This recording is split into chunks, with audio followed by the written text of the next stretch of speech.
Discord. So yeah, so the whole. How much do you know about CM Punk then?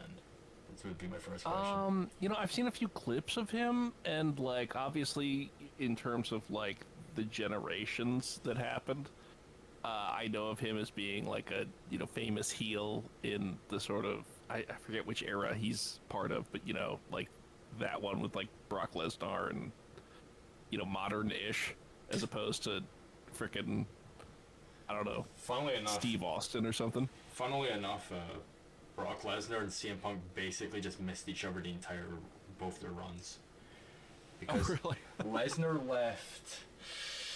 I'm gonna get some of these times wrong. He joined 2003, I want to say, is when he debuted with WWE, and he left Oh, like really? 2006, I want to say, is when he left the first time. Punk debuted in 2007, I want to say. So Really? he missed them Okay. the first time, and then Lesnar came back in.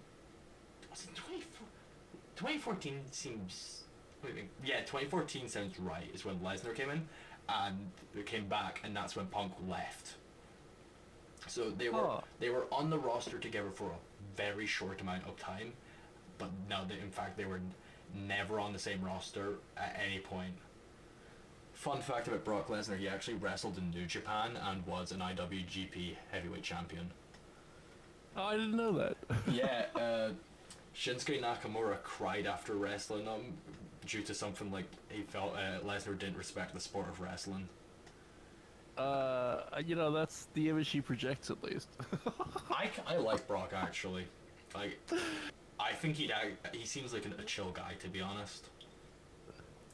I get the impression he's just very introverted and he just doesn't like people very much, which is kind of difficult when you're one of the most famous athletes on the planet. Yeah. No, that's I'll agree with that.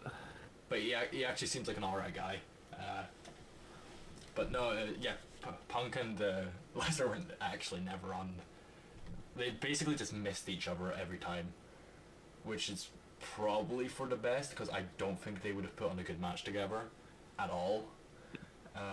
But yeah, I want to say Punk was 2007 was when he debuted with WWE. Before that, he had done Ring of Honor and the Indies. He had a very, very famous run on Ring of Honor called the Summer of Punk, and yeah, played a very good heel then. Then it was Paul Heyman who was being Brock Lesnar's like manager for most of his career, brought Punk into WWE, and he kind of just didn't get used great until 2012. To be fair, that's not to say he didn't have a good run. He had a run called the Straight Edge Society, where he was basically like a Charles Manson-esque cult leader, where he just ranted about straight edge. It was Kino to the highest degree. I can't watch WWE. I get motion sick watching WWE, but that run was Kino, just for the promos. But yeah, that was great. And then in 2012, he had a storyline with John Cena that he's probably most famous for, as arguably Cena's best rivalry, which is not saying much, but still. Still, yeah. Where what happened, the whole storyline was that Punk's contract ran out the day after Money in the Bank, where he was going to face John Cena for the WWE Championship. So if Punk won, he would walk out the company with the championship, which is technically true. Punk's contract did actually run out on that day.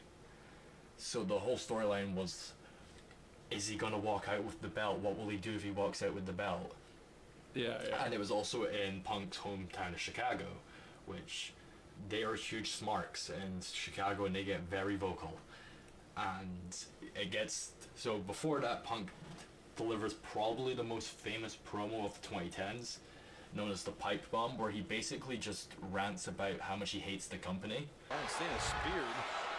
John Cena, while you lay there, hopefully... Or saying he thinks the company will be run better when Vince is dead. Like, that's how far... Damn. That's how far anyway. It's people have just been trying to replicate that for like a decade now. That's how influential that promo was. Was that people? Everyone's just tried to copy it now. I think only one person has copied it or like done something similar to that same degree. I'd say MJF's promo last year. I think it was last year. Yeah, it was. He did a pipe bomb promo last year that was really good as well. Arguably better than Punk's, to be honest. That was a really fucking good promo. But yeah, he has all this build up, and people really. He was meant to be the bad guy. Vince McMahon thought Punk was the bad guy in this storyline, but people really got behind him.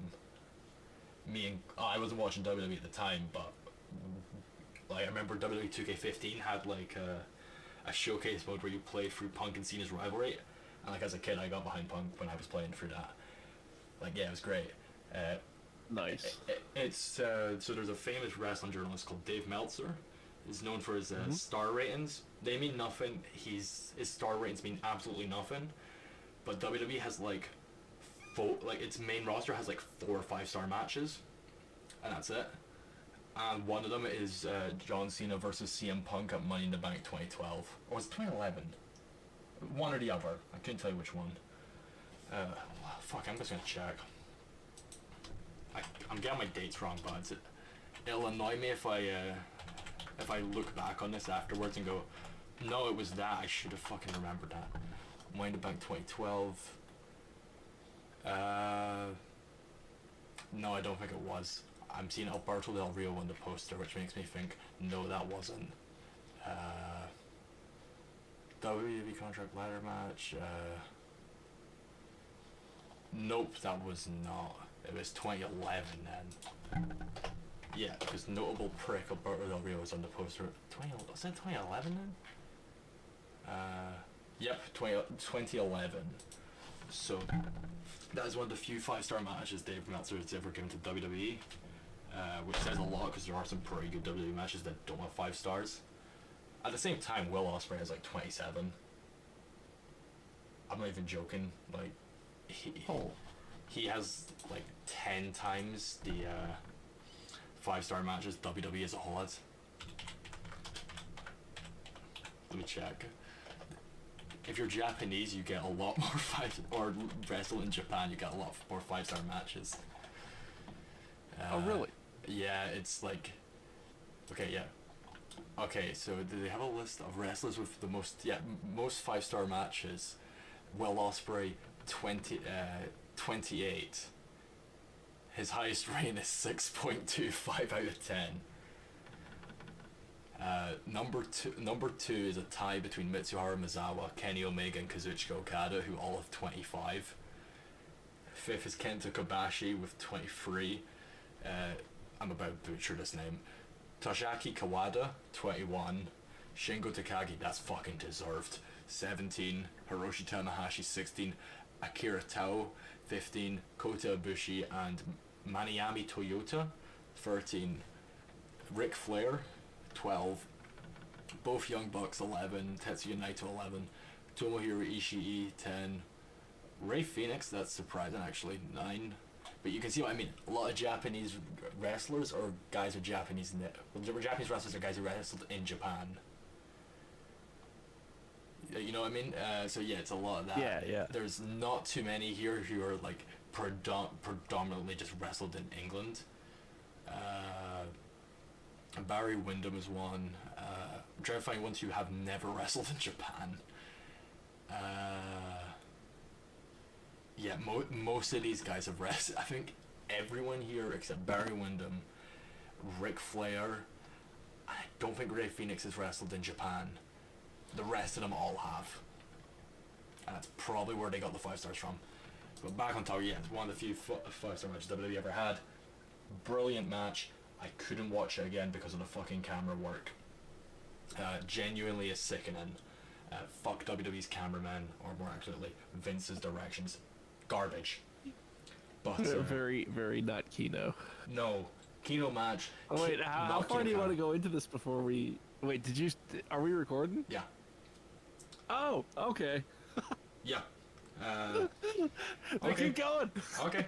Yeah. So, and in the end of the match, Punk wins the WWE Championship. So in kayfabe, he has left the company with the belt.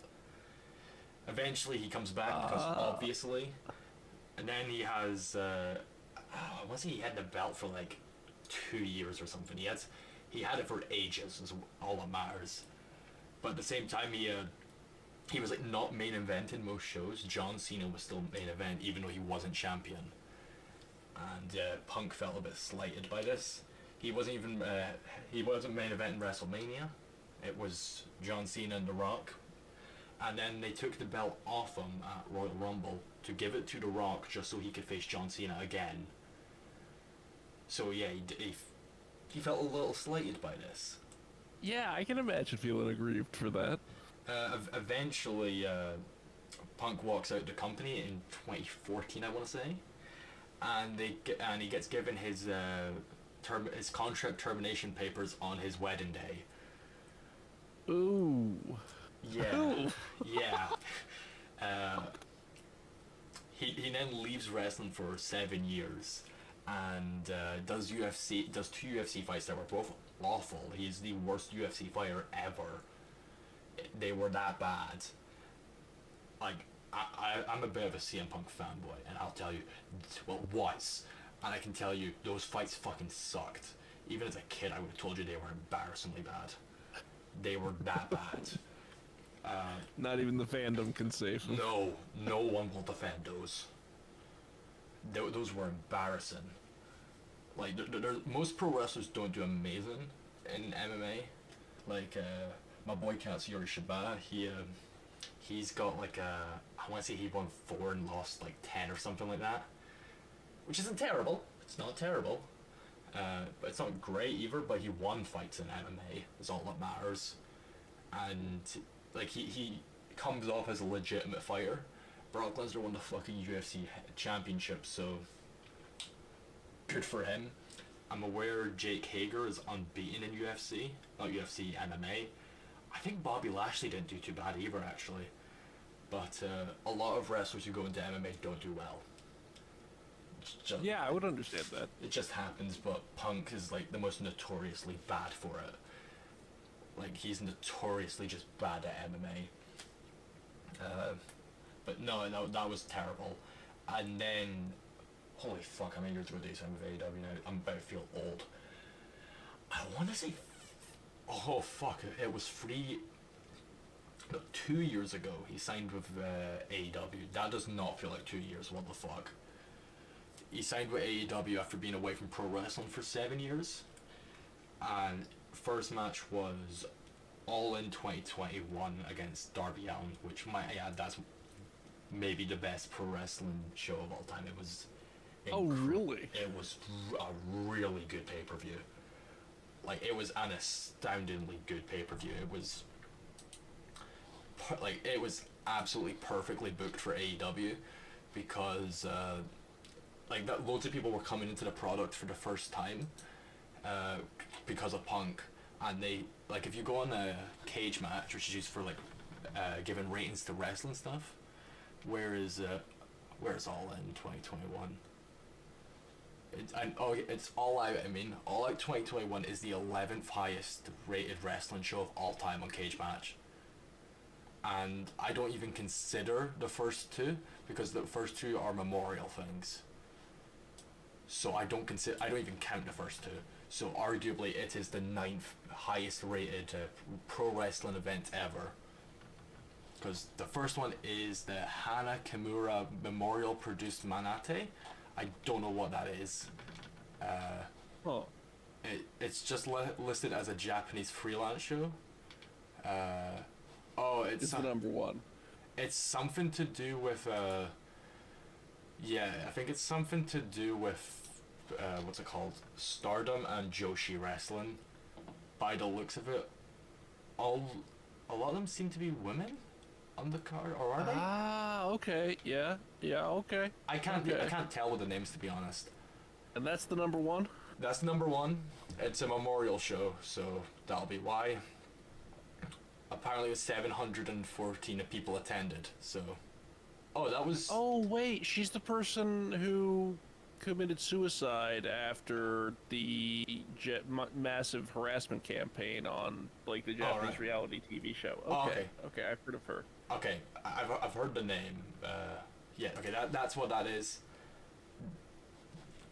And then the second one is AEW Dynamite 685, a celebration of Mr. Brody Lee's life. Again, it's a memorial show for someone who died. Rip Brody Lee. So I don't count those two just because a lot of people will be rating it high because memorial stuff, not because it's the greatest pro wrestling show or anything. So I just don't count memorial shows. So yeah, no, I would count All In 2021 as the 9th then on here, and that's fair because it's a really, really good show. Like there was a few booking decisions I thought were a little weird, but besides that, it was just really well done. Still thought having Satoshi Kojima on the show was a little weird, and I'm saying that as someone who likes Satoshi Kojima, but I thought that was kind of just odd because like people are coming in for Punk. Most people who were watching that show would have no clue who Satoshi Kojima is. I didn't. Looking back, I don't. oh yeah, looking back, it's really cool that Satoshi Kojima was on there, but holy fuck, he's 53. What? He still wrestles, by the way. He wrestled Punk this year. At 53, damn. At 53, and he put on a really good match as well. Like, Wait, how old was the Undertaker when he finally retired?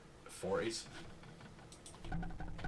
Really? No, he was only 40s? I thought he was older than that. I swear Man, he was 40s. Undertaker. Okay. Oh no, nope. Undertaker is 58. Yeah, his final match was sort of like... It was the cinematic one with AJ Styles. Yeah, that one. Yeah. So which is just like, just end it, put it out of his misery.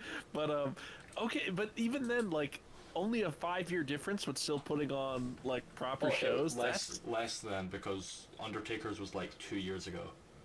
So he would have been like 56. And okay. so Satoshi Kojima's 53, and he also wrestles the Japanese style, so fucking hell. Harder than WWE. Fucking hell. And he wrestles more as well, because Undertaker was like doing like 2 matches a year at best. And yeah, that dude put on a real good match of Punk. So full credit to Satoshi Kojima then. But yeah, he just wrestles everywhere now. Like, I'm looking this year, right? He's wrestled 31 matches for All Japan, 17 matches for New Japan, 11 matches for Pro Wrestling Noah, 1 in Burst, 1 in Heat Up, 1 on a freelance, 1 AEW show, 1 Pro Wrestling A-Team show, and 1 Pro Wrestling 01 show at 53.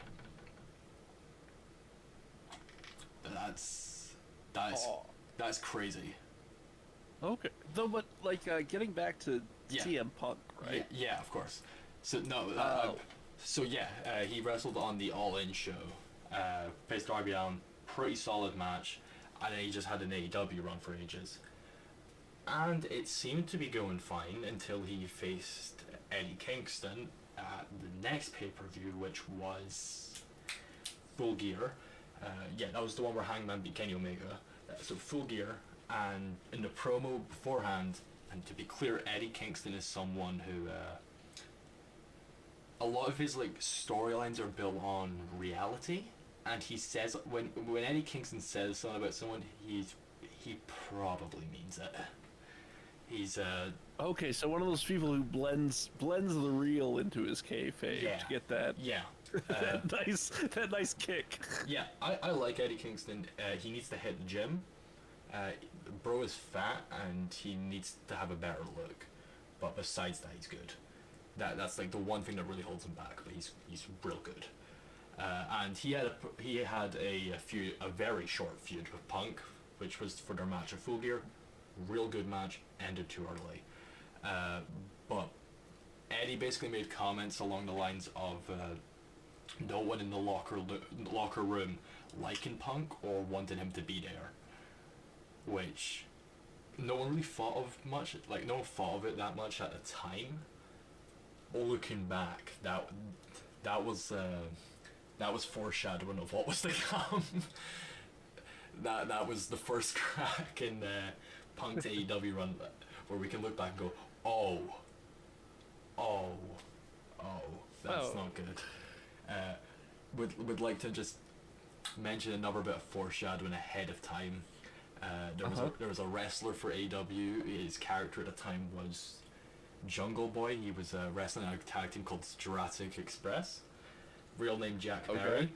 And Punk basically made a comment on commentary saying, if you have a problem with Jungle Boy, you're the problem. That will be relevant later. If that gives you an idea where the story goes. So he has this match with Kingston. No one thinks too much of Kingston's comments. Again, nothing happens for a bit. MJF has an arguably best feud in all of AEW with CM Punk. Fucking incredible feud. There's a really good video on YouTube where someone like takes all the clips you need to get the feud and the matches themselves and edit it into a really cinematic way. Like there's the opening montage is really good where it's showing like Punk's Ring of Honor run and his stuff in WWE, and it's spliced with MJF's really early career, and like MJF appeared on, I think it was Roseanne's show as a kid, and it's spliced with all of this, and it's showing both their journeys to the point where they get to the feud, and it's got this remix of Cult of Personality, Punk's entrance theme over it. It's a really good video. It's like 50 minutes. Brilliant video, definitely worth a watch. So they have that really good feud, and then Punk leaves that feud finishes, and then he goes on to feud with the current AEW champion Hangman Adam Page. Who this is where things really started to fall apart. They had a promo battle where Hangman again makes similar comments to what Eddie Kingston said, and also said that he wasn't defending the AEW championship from Punk. He was defending AEW from Punk, and apparently this was not scripted. From what apparently Hangman went into business for himself and said this to Punk, and also made some comments about workers' rights, which Punk has always claimed to be. I couldn't tell you the exact quote off the top of my head, but yeah, he apparently he went into business for himself against Punk, and Punk got really butthurt about it. Punk then beat Hangman at the pay-per-view, Double or Nothing. He probably shouldn't. Would also just like to add, because it was funny, Hangman's finishing move is called the Buckshot Lariat, where he basically like flips over the top rope, so he stands on the apron, basically flips over the top rope and hits the opponent with a lariat, and Punk tried to do it twice and landed on his ass both times. Ooh. Which was really funny. Oh. It was really funny. And the second time he landed on his ass, had to like get back up and lariat Hangman, and Hangman had to sell it. It was not good, and everyone was making fun of it the moment it happened. Yeah, understandable. Yeah, it also technically does come up later, but Punk then gets injured the Dynamite after his match, because he dives into the crowd with the belt and breaks his foot, and he has to drop the belt. Not great. He eventually then comes back to face Jon Moxley, who's the what's the word? He's the interim champion at the time, who he won it off Hiroshi Tanahashi, because they had like a match to become interim champion at Forbidden Door. Tanahashi should not have been in it. That man's knees do not work. But and I'm saying that as someone who likes Tanahashi. But yeah, so he then comes back, and things get really disastrous when, before his promo on Jon Moxley, Punk sits in the middle of the ring and basically calls Hangman out to the ring. This was not scripted, so Hangman isn't there to come out to the ring to talk to Punk, and then Punk basically claims that Hangman's a coward for not coming out when he had no idea this was meant to happen.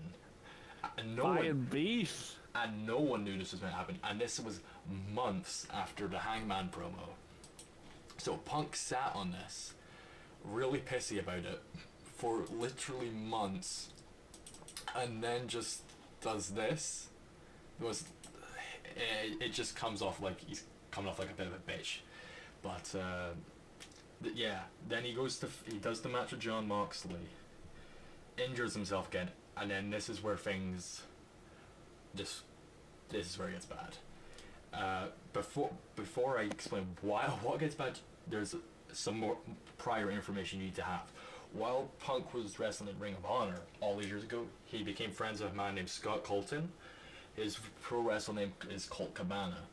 And after Punk left WWE, he went on Colt Cabana's podcast and made some claims, including that one of the doctors in WWE was incorrectly treating his staph infection, and that doctor sued Punk and Cabana, and that the money issues and the legal issues ended up creating a rift between the two men, and they are no longer friends. They really do not get on anymore. Colt Cabana was currently in AEW when Punk joined, and started to get less TV time, and was just basically taken off TV after Punk came in. And some people believed that Punk was responsible for Cabana no longer being on TV. And we don't know if he was, maybe, but it was being reported to dirt sheets that that's what happened. So what happens is Punk comes out to do the media scrum after winning the championship from Moxley, recognizes a journalist who he believes is friends with Colt Cabana, and goes on a long rant about Colt Cabana, about the Elite, Kenny Omega, Hangman Adam Page, and the Young Bucks, and how they are going through the dirt sheets and lying about him. He described Hangman as, and I quote, an empty-headed dumb fuck, said that he was, and I quote, old, tired, and I work with fucking children, and he just, a lot of swear words and a lot of just ranting about everyone, and how he hates, basically how he hates everyone. Okay, so you fancy yourself a journalist. Would you say you're friends with Scott Colton? So you're not friends with him? Oh, wow. Well, that makes two of us.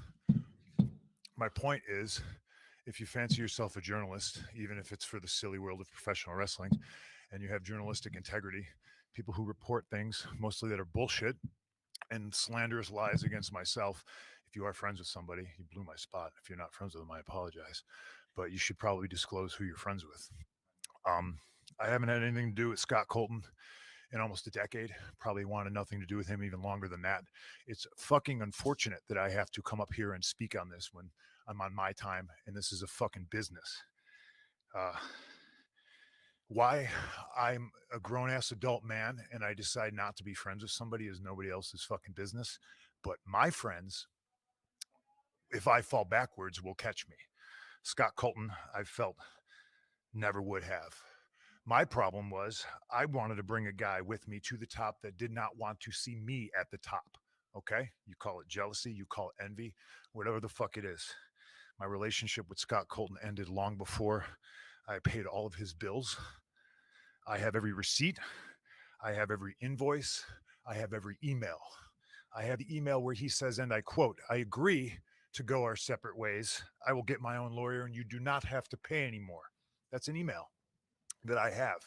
The only reason the public did not see is because when I finally had to countersue him through discovery, we discovered he shared a bank account with his mother. That's a fact.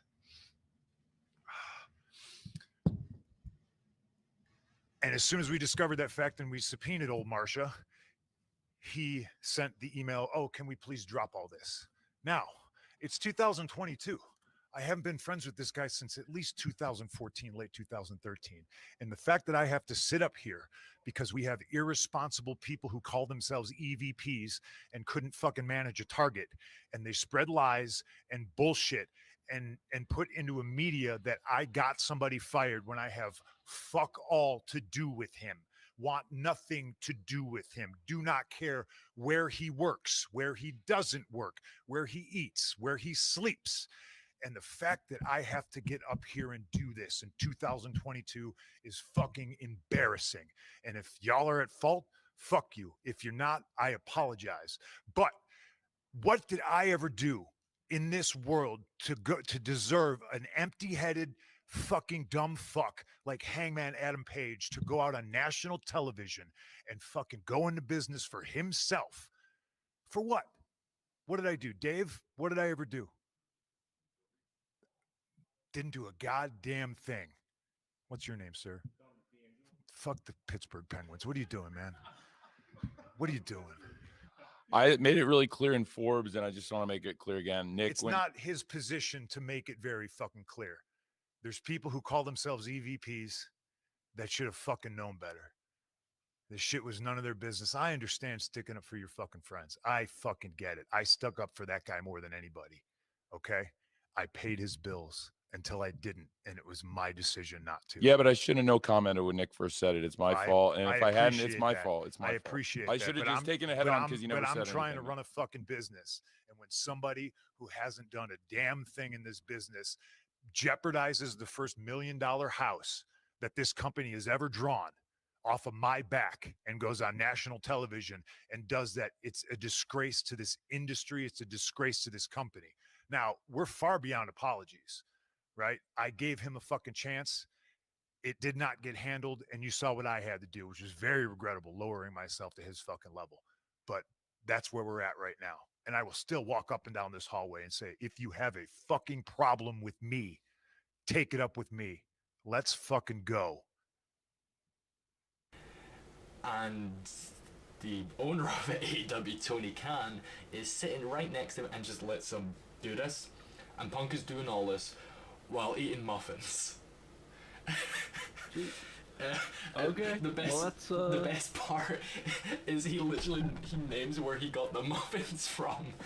If you're ever in Chicago, go to Mindy's Muffins. That's where Punk got the muffins. That's where Punk got the muffins that he ate while ranting about how he hates everyone in AEW. If I ever go to Chicago, which I hope I don't, but for whatever reason, if I do, I'm gonna go there just for the meme. Just because I think it'd be funny. So, Wait a second.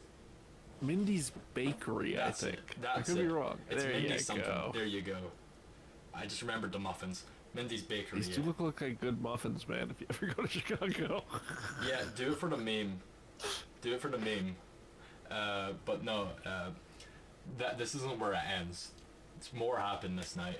So Punk eventually leaves after doing his interview and the press conference. And then I think was it Chris Jericho who was up? Someone was up on the press conference, and you can see security in the back all run somewhere. What happened was Punk went back to his dressing room where his trainer Ace Steel was there. His dog was there. Well, him and were there. And this is where I'm going to be as objective as I can be, but we don't exactly know what happened. The Elite apparently either come into the room or in Punk's story kicked the door down. I don't think that happened. And to confront Punk about the press conference, what he had said about them and AEW, eventually someone throws a punch, we don't know who, and a fight breaks out between the Young Bucks and Punk and Ace Steel.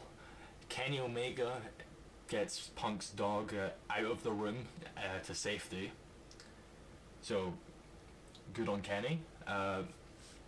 Then he tries to break the fight up.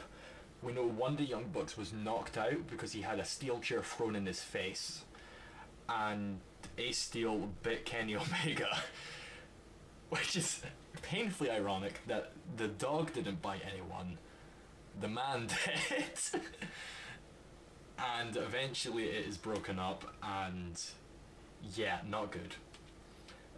This event is known as Brawl Out because the pay-per-view was all out, which, yeah, it was controversial to say the least. Yeah. All men are then suspended, and Ace Steel is fired, and it's till an investigation happens, and all of them are stripped of their titles. So who became champion after Punk? It was Moxley again. Yeah, it was Moxley versus Danielson. Moxley became champion again, and the Elite had just won the Trios Championship there. and Death Triangle won it. So then none of them are on TV again, as no one really.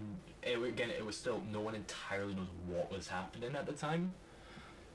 We knew that a fight had broken out. Kenny Omega got bit, and one of the Bucks, I couldn't tell you which one, got knocked out. That's all we knew at the time.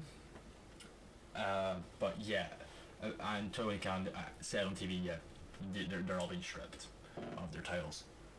Then at Full Gear, the pay-per-view after this, the Elite do come back and win the Trios Championship back from Death Triangle. And the reason I mentioned the Buckshot before was that during their match at Death Triangle, one of the Young Bucks go to do the Buckshot and then intentionally botch it like Punk did. Like he falls directly on his ass like Punk did, just to make fun of him. Which it's funny. Kenny also bit one of the members of Death Triangle, like Ace Steel did to him. So yeah, they were making jabs at Punk and Ace Steel during that match. Punk does not return. Next pay-per-view was Revolution?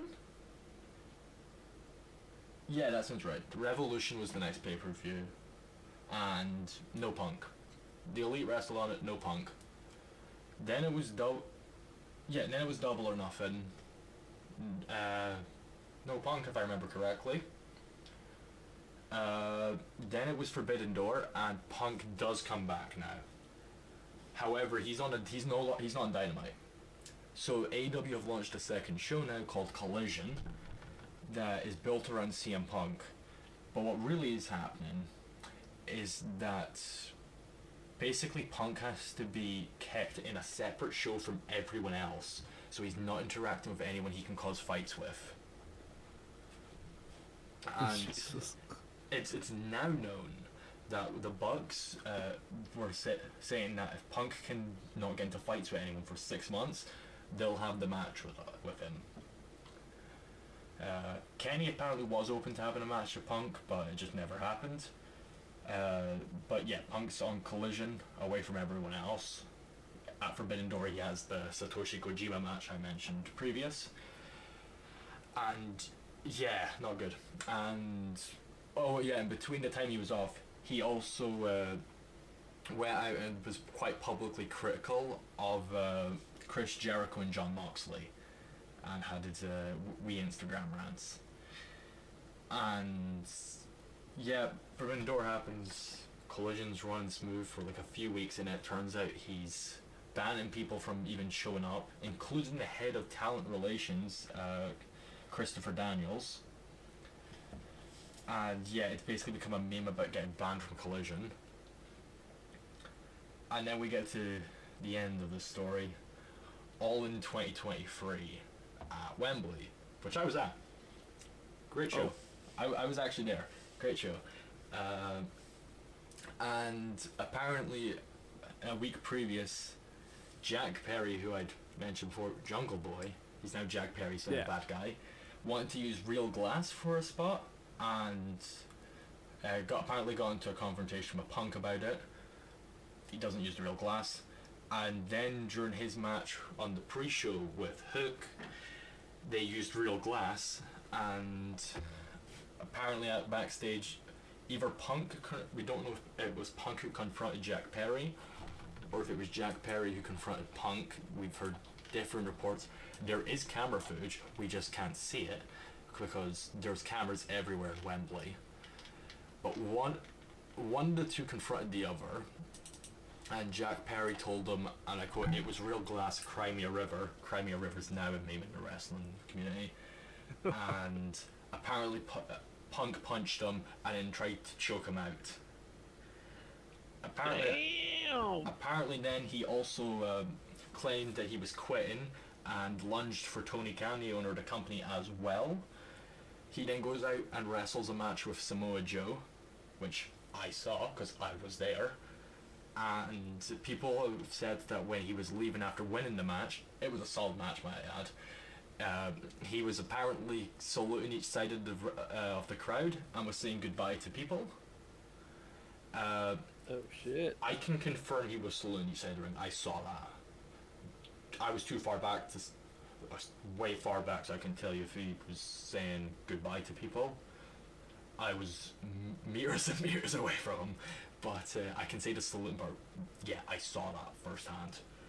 No clue if that was on the live stream, if people could see that on that, but yeah, I can see it because I saw it live. He was doing that, and it just in general it felt like his fight, like the last CM Punk match. It felt like his swan song. Like he knew this was it. It was just stuff like him using the Pepsi plunge, for example, which in his AEW run he had used once, and he never used it in WWE because it fucked up his knees. Like that being the finish, that made it.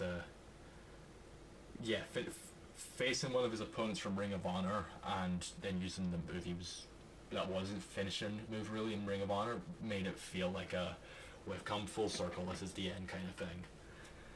Oh. Now, while I was watching this match, I had no clue the fight had happened. No one in the arena knew that he had fought Jack Perry just minutes before. Oh shit. None of us had any idea.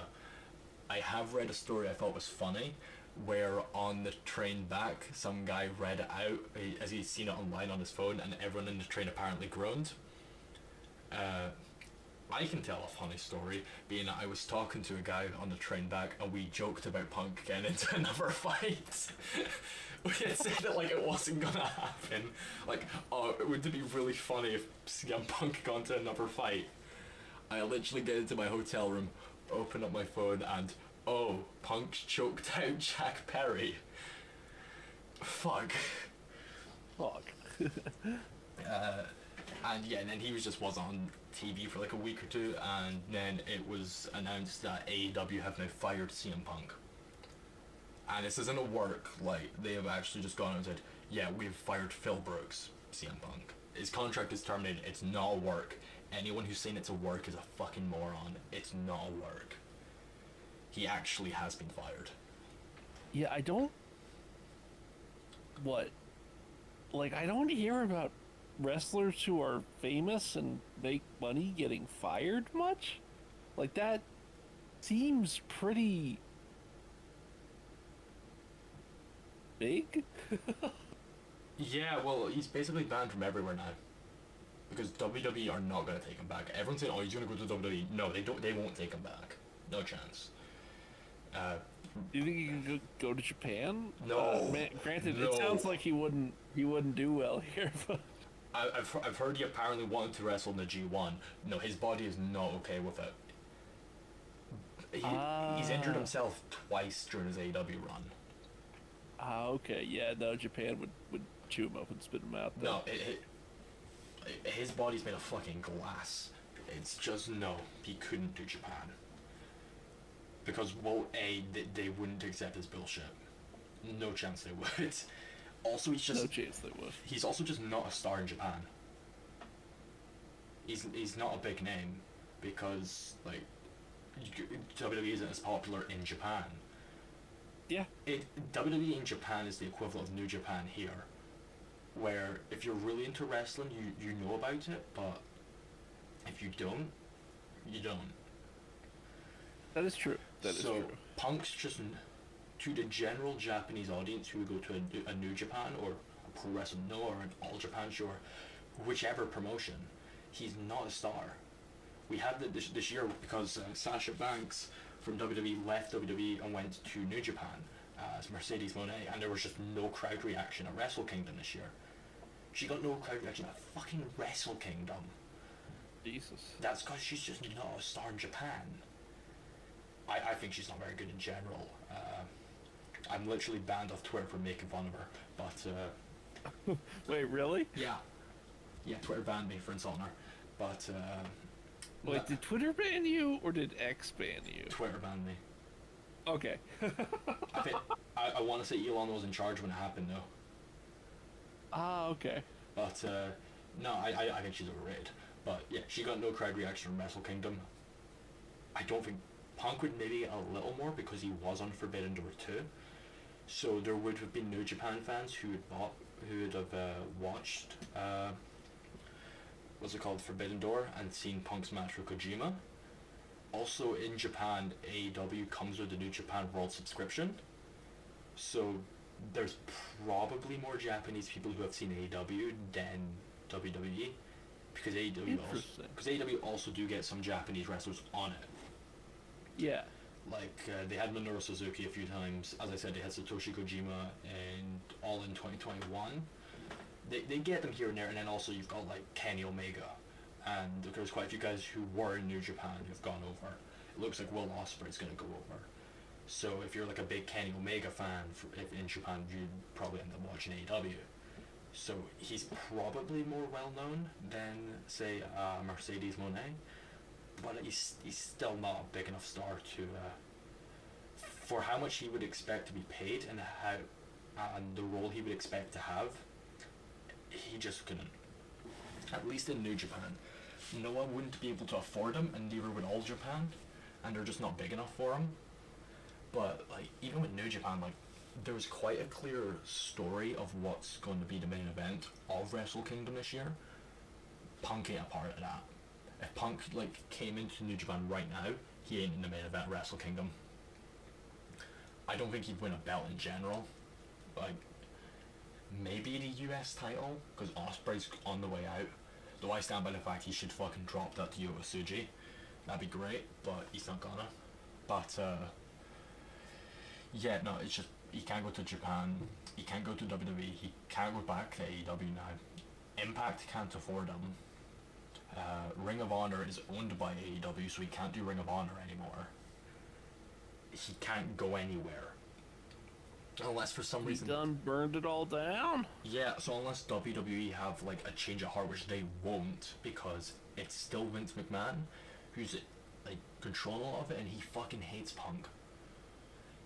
Apparently Triple H and Punk have buried the hatchet, but like when they were working together, Triple H fucking hated Punk as well.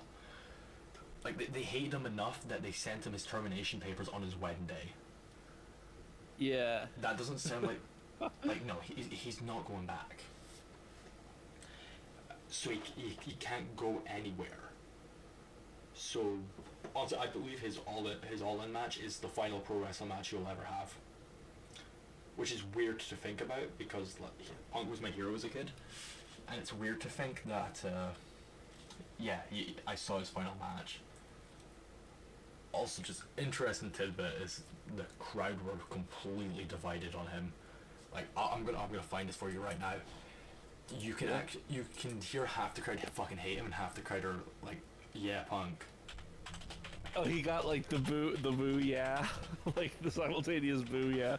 Yeah, it was completely divided. It was insane. I'll admit I booed him because I've been so frustrated with him. I was just like, fuck no, I'm not. I hope some. Oh really? Like you got tipped onto the fuck you CM Punk like side of the equation. I love the footage I found. There's someone doing an up yours gesture after you can see on camera. Second. Yeah, you can just hit. Like, all I'll say is the divide you can hear in the footage doesn't like sell how divided it was, having been there. So, give me a second. Watching we got the Cyberpunk, CM Punk entrance, and Punk in the UK. He's walking down the corridor. Like, do you see what I mean? Or just like the absolute divide you can hear in the crowd. People still on Cult of Personality. That's because Cult of Personality is Kino. But no, like that footage doesn't sell it. Like the guys on my right were booing Punk. The guy on my left was cheering Punk. It was just, genuinely, it was 50-50. Half the crowd were booing him. Isn't that what you want when you're a heel? I don't think he was a heel. No, he wasn't. He's been a babyface his entire AEW run. Wait, what? Are you fucking shitting me? I'm not joking, no. Everything I've ever heard of CM Punk did not seem like a babyface.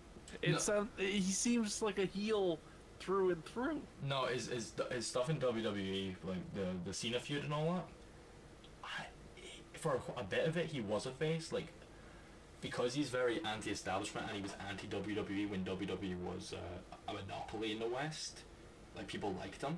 I did. As I said, he was my hero as a kid. But his AEW run, he was a babyface the entire time. That's the reaction he got as a babyface. That's pretty crazy. I mean, Yeah. granted, that's not like Roman Reigns' first time around bad, but No. like still. No, but if you hear the crowd reaction he got on his return, it'll give you even more of an idea if just Jesus. how big the difference is. Jesus, my brother in Christ. Like the crowd reaction he got in his return to wrestling is probably the loudest crowd reaction I've ever heard. It's crazy. Look at this shit. So pulling it up now. See what we got here. Okay, yeah, no, they seem ready.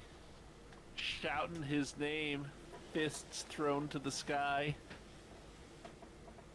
Oh yeah, and then just the crowd going crazy as the music starts up. Yeah. Now compare that to his all-in entrance. You got even, I'm sorry, like there's one dude here who seriously is just like Wojak facing it. Yeah, there's a guy. Like- There's a guy crying as well. Yeah.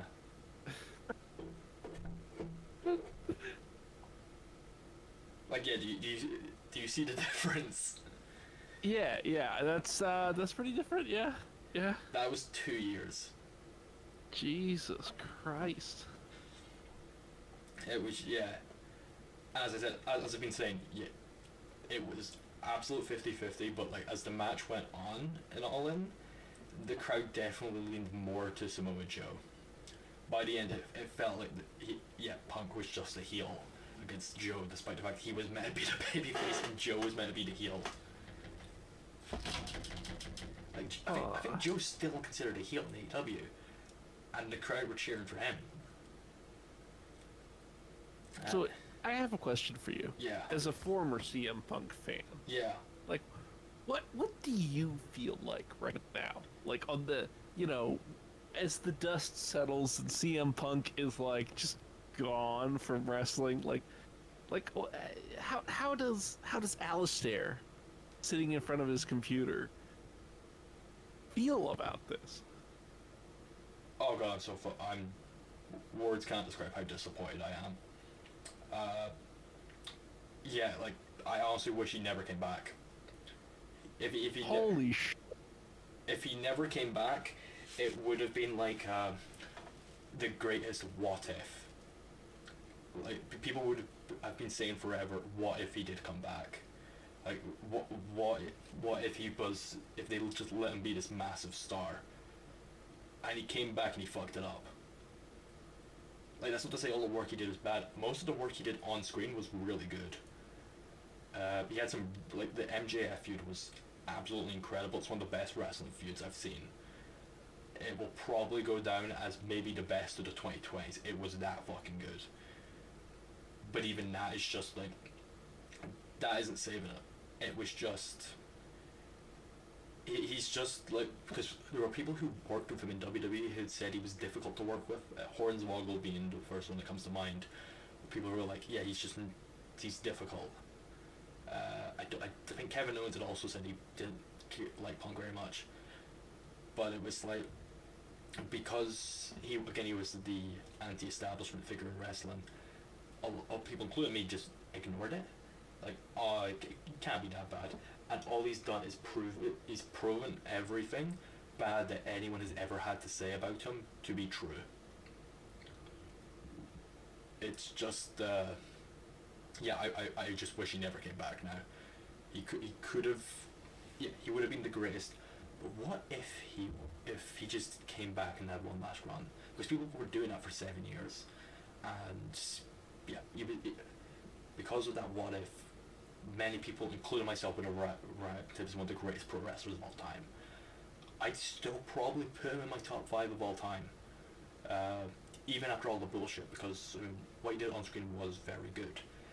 It was just yeah, he's a lot of the injuries and him getting slower with age have demonstrated some of his weaknesses, which I think to your average wrestling fan, he was in their top 5, he's probably moved his way down to like top 20 or something now, if that, because he had some rough moments in the ring in AEW, but yeah, I for the most part I had no issue with his in-ring work.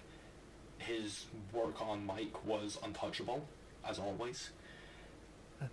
Quite literally, the only person who could get close to him on the mic was MJF, who is also, I'd argue, one of the best talkers we've ever seen. Like, that man is the future of pro wrestling. Easily. Because his crowd reactions at Wembley were insane as well. Like, people went fucking crazy for MJF. Which is weird to think about, because he was never an established WWE talent. He's still pretty young. He's like 26 or something like that. He's pretty fucking young for a pro wrestler, and like the only time he's ever had on TV were the years he's had in AEW, and that's it. So that's 5 years at most. He's 27. He's 9 years older than me. Jesus. And yeah, he's had at most 5 years on national TV. That's the most experience anyone's had of him as a pro wrestler, and people went absolutely crazy for him. They went crazier for him than they did for Punk, than they did for Kenny Omega, than they did for John Moxley, and like they cheered louder for him than Chris Jericho, for their hometown hero Will Ospreay. Like, all these guys are massive names who have been doing it for ages, and MJF was the one who got the loudest reaction, which I think says something about him, and I think Punk's feud with him really did help elevate him and bring him to that next level, which I think is great for him. I think, he'll probably be somewhat thankful, at least, of Punk for that, but as a whole, it's the only person Punk really elevated, because he had a lot of matches with younger guys, but the only younger guy he actually put over was MJF, because he beat Darby, he beat Powerhouse Hobbs. I'm struggling to think of some of the younger guys he had matches. I think he had one with Darren Garcia. He won that. Punk's AEW win-loss record was very high. He won most of his matches. I don't think Jay White beat him, because that's who he was feuding with in Collision, which is a shame, because Jay White versus CM Punk would have been absolute dimes. That would have been great. Also, they should push Jay White as the face of Collision now that Punk's gone. I wasn't keen on him to like when I first saw Jay White in New Japan. I wasn't sold on, but I've really come around to Jay White. He's great. Also, I kind of look like him because of if I get my hair wet and slick it back, I've got the exact same facial hair and hair as Jay White, and it's weird. It looks even weird. Oh, nice. It looks even weird. Guy's got a good look. He does, yeah. Yeah, and his faction AEW, Bullet Club Gold, probably one of the best factions in wrestling right now. Like, it's just been absolute dimes, because it's him, Juice Robinson, and the Guns. And Juice Robinson, everyone's come around on him. His promos are just crackhead energy, is the best way I can describe it. He delivers his promos like he's on crystal meth. Nice. But, yeah, Jay White versus CM Punk in a singles match would have been great. The problem is they probably would have had Punk win, which is not what Jay White needs right now, because like Jay White's arguably the most successful gaijin in all of Japanese wrestling history. There's a solid argument he is, because he did everything Kenny Omega did, for example, in about half the time. Useless. Like, he's a multi-time IWGP Heavyweight Champion. I think the only thing he hasn't done is win the G1, which, to be fair, if I remember correctly, Kenny Omega is the only gaijin to have ever won the G1. So I ain't holding that against any of them if they don't win the G1. Yeah. One second, I want to check. Is he? Yeah, it's you basically, unless you're Japanese, you ain't winning the G1. Hulk Hogan won it once. Really? 1983. Though technically it I wasn't. would not have assumed that. Technically it wasn't a G1. So this was what. So it used to be the World League, then it was the MSG League, then it was the IWGP League, then it was the World Cup tournament for 1 year. Then in 1991 it became the G1 Climax. So technically it's the same tournament, just under a different name. But Hulk Hogan won it in 1983, and Andre the Giant won it in 1985. But and Andre won it. Yeah. The MSG League in 1982 as well. But they technically aren't G1s. So then when you go into G1s, which start in 1991, Masahiro Chono, 2 years in a row, Tatsumi Fujinami, 1 year, Masahiro Chono again, Keiji Muto, Reiki Chosu, Kensuke Sakasi, like very clearly Japanese names, Masahiro Chono again, I'm about to butcher this one, Hiroyoshi Tenzan, Masahiro Chono replied 5 times, what the fuck? Then it was Hiroshi Tanahashi, Hiroki Goto, Satoshi Kojima won in 2010, Shinsuke Nakamura, Okada, who's won it 4 times, Tetsuya Naito won his 3rd one this year, Bushi twice, yep. So by G1 Climax standards, the only Gaijin to have ever won it was in 2016, and it was Kenny Omega. So yeah, I ain't holding it against Jay White if he doesn't win the G1.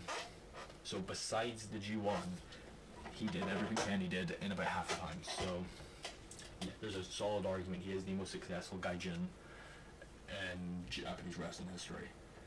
So Which is a hell of a thing. it is, yeah, and he did that during the pandemic as well. Jesus. So unbelievably talented guy. He's honestly someone I think could like unite the two parts of pro wrestling, where there's the people who think it should be like, oh, we need tons of flips and silliness, and the people who are like, oh, it needs to look like a real sport. Because Jay White technically is both of them, because he's not a flippy guy. He a lot of his stuff is it's not like I'm gonna do a fucking double moonsault.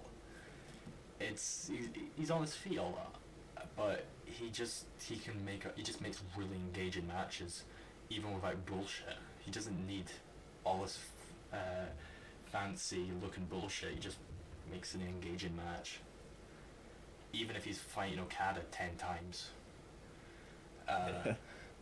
But no, yeah, I think he should probably be the face now that Punk's gone, but I don't know what Punk's gonna do. Yeah, I was gonna ask, what would you want Punk to do at this point? Go right? away. Like, do you? Huh? Go away. just cease to be perceived. If he really cares about pro wrestling that much, he should open a wrestling school.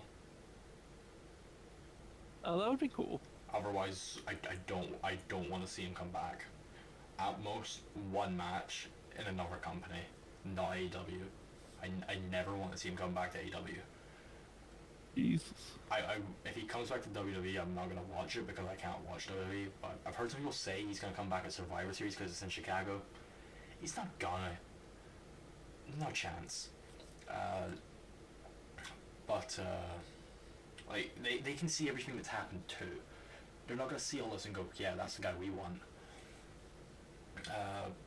As I said, Impact can't afford them. Ring of Honor's owned by AEW, and no, he wouldn't survive in Japan.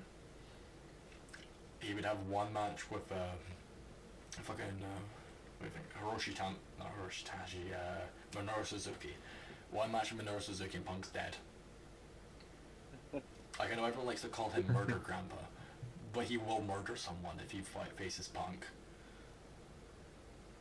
And while he's on the topic, bring back Suzuki Gun. It was dimes. They were great, but no, it's over for Punk, I think. I think that Samoa Joe match was his final match. It felt, yeah, very... It felt really much like where like where what's the whole thing about it? Where it ends, it's ending where you started and all that. Because I mean, the ring gear he's wearing there is based on his ring gear from Ring of Honor. He finished the match with his Ring of Honor finishing move, which he hadn't done in. Well, he did it in the MJF match, but before that he hadn't done it in 17 years. He was facing Samoa Joe, who was a rival for him in Ring of Honor. He never beat Samoa Joe in Ring of Honor, so he'd never beaten Joe at this point in his career. So it's old rival, and he finally beats him. It felt like this is the conclusion to CM Punk. But yeah, there's nothing more you can do with him at this point. Yeah. I mean, it is unfortunate when you have someone that, either you like or you at least nominally find interesting, who just manages to flare out and destroy any goodwill, and then just like their career implodes. It's unfortunate. It's also just like there's not too many matches people want to see him that he has that people really want to see left. There's CM Punk versus Kenny Omega, and that's it. That's the only big match he has left. And I'm going to just go out and say it. Kenny Omega versus CM Punk would be terrible. Wait, why? It would be awful because Punk won't be able to keep up. Kenny's style is like when he really gets going in his big matches, it's fast. He works a fast style. He's in his 40s now. His body's breaking down. Like, he's made of glass. He would not be able to keep up with Kenny. It would be Kenny working at a much slower style, which no one wants to see that. We don't want to see Kenny having to wrestle in first gear to keep up with old man Punk. None of us want to see that.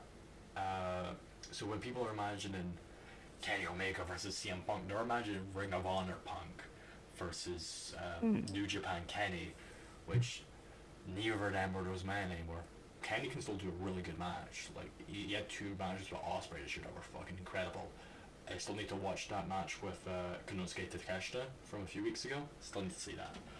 But a lot of Punk's matches have been really good. I've been more about story, and I mean the man is he's a Bret Hart fanboy all the way. Most of his matches are just him wanking off Bret Hart, and like Bret Hart versus Kenny Omega also probably wouldn't be very good. They're different styles and they don't go amazing together. Like I'm quite open about how much I love Katsuyori Shibata. His match with Kenny Omega was just okay, because neither of their styles meshed amazing together. And that's the important thing, right? Like, to have people who, have like an interesting interplay going on between their styles, so that no, I can feel you there. That was the issue with the Shibata Kenny match. Like, it's an okay match. It's not a bad match by any means. It's just alright, and that's more or less because Kenny's style is like, oh, all my moves look like they're from a video game. Like, that's how ridiculous some of them look. While Shibata, like, he's a legitimate fighter. His matches are, I'm going to beat the fuck out of you and make it look real, because it is. Like, yeah, he will just punch you for real and he will kick you for real. His most Shibata matches look real, or like as real as wrestling can get while still looking interesting. Because then eventually you get into those like fake UFC matches that WWE have done that look really bad because they're trying to look like real fighting, but they're still staged, and you can't do that. Shibata is about as close to real fighting as wrestling can get while it still looks good. So then you have like his match with Ishii, for example. Like, that's a good example of that. So over the top bullshit and trying to look somewhat real. Well, it is real. Just don't go together well. It's just a style that doesn't mesh, and I think that'll be the issue Punk has with Kenny Omega. I mean, there's a reason why quite a lot of the people Punk wrestled in AEW were not like flippy over the top guys. A lot of them were like, I mean, Darby Allin, like, most he does for that is his coffin drop, which is just him jumping backwards. His second opponent was Powerhouse Hobbs, who's, I'm a big man, I'm gonna throw you around. That's his thing. Like, none of them were like, oh, I'm gonna do a double moonsault or anything, because that style just doesn't work well with Punk. Punk versus Danielson might be decent. Well, actually, it'll be good because it's Bryan fucking Danielson, but even then, I don't think I know Bryan Danielson. Most people will tell you he's the best wrestler in the world. Wow. I don't know if I go that far. He had a run in WWE that it's kind of similar to Punk's, to be honest, where it was the company was kind of holding him back, and then he stayed in WWE for ages, did that, and then he left 2 years ago because he debuted at All Out 2021, and he's just been having very, very good matches in AEW. He had a match with Okada this year at Forbidden Door that was underwhelming, to say the least. And it's not their fault because Danielson broke his arm like halfway through the match and just wrestled the rest of it like it was nothing. And I still fundamentally disagree with the finish of that match. But no, they'd probably have a solid match, but I think they should also try to keep Danielson healthy, because they should do Danielson Okada 2 at Wrestle Kingdom. Because why not? Okada has to have a big match at Wrestle Kingdom. There's not really one on the table right now. Danielson Okada 2. Give Okada his win back. Because, yeah, that's it. Like, imagine that Wrestle Kingdom card you've got. You're going to have Sanada versus Tetsuya Naito as the main event. Then you could have Kenny Ospreay 3, Danielson Okada 2. That sounds excellent. Like, yeah, let's do that. But no, it's just, yeah, when it comes to Punk, he doesn't have too many big matches left anyway. He's not going to have a match with Kenny. I don't think he'll have a match with Danielson, because Danielson's signed with AEW. Like, he could do New Japan matches. It's more or less his health. Also, Danielson's only got, I think he's got a year left before he's retiring to spend time with his daughter. So, Well, shit. he just, there's nothing where people are like, holy shit, I need to see this CM Punk match. So, I don't think, I think it's over for Punk. Which is, like, it's really depressing. It's really sad, for me at least, because, yeah, he was my hero as a kid, and at the same time, though, I'm glad he came back, just because I hadn't heard of AEW before he had come back. It was like a thing where it was, I'd fallen out of wrestling, and that moment brought me back in, and then AEW had introduced me to a lot of guys from Japan. So it introduced me to Satoshi Kojima, to Minoru Suzuki, who debuted on the All Out 2021 show as well, for a few matches in AEW. Would like to add John Moxley's face when Suzuki comes out is hilarious. The look of horror. I'm not a huge Moxley fan, but that was really funny. But yeah, like Punk's debut is the reason I watch New Japan now. It's the reason I was at All In this year, or the Rev Pro show the day before. Like, the reason I know all these Japanese guys is because Punk came back to pro wrestling, and I'm thankful for that. At the same time, though, it's just, I'm frustrated with how Punk's run ended up going. And yeah, I just wish it was, I wish it went better, but it's clear the man's got a fucking ego. I mean, I said earlier, the Young Bucks said they would, if he could go without fighting anyone for 6 months, they'd wrestle him. He didn't go 1 month. He didn't even make it halfway, let alone a quarter. I think that says everything. Yeah, it does seem like, that's this sort of thing.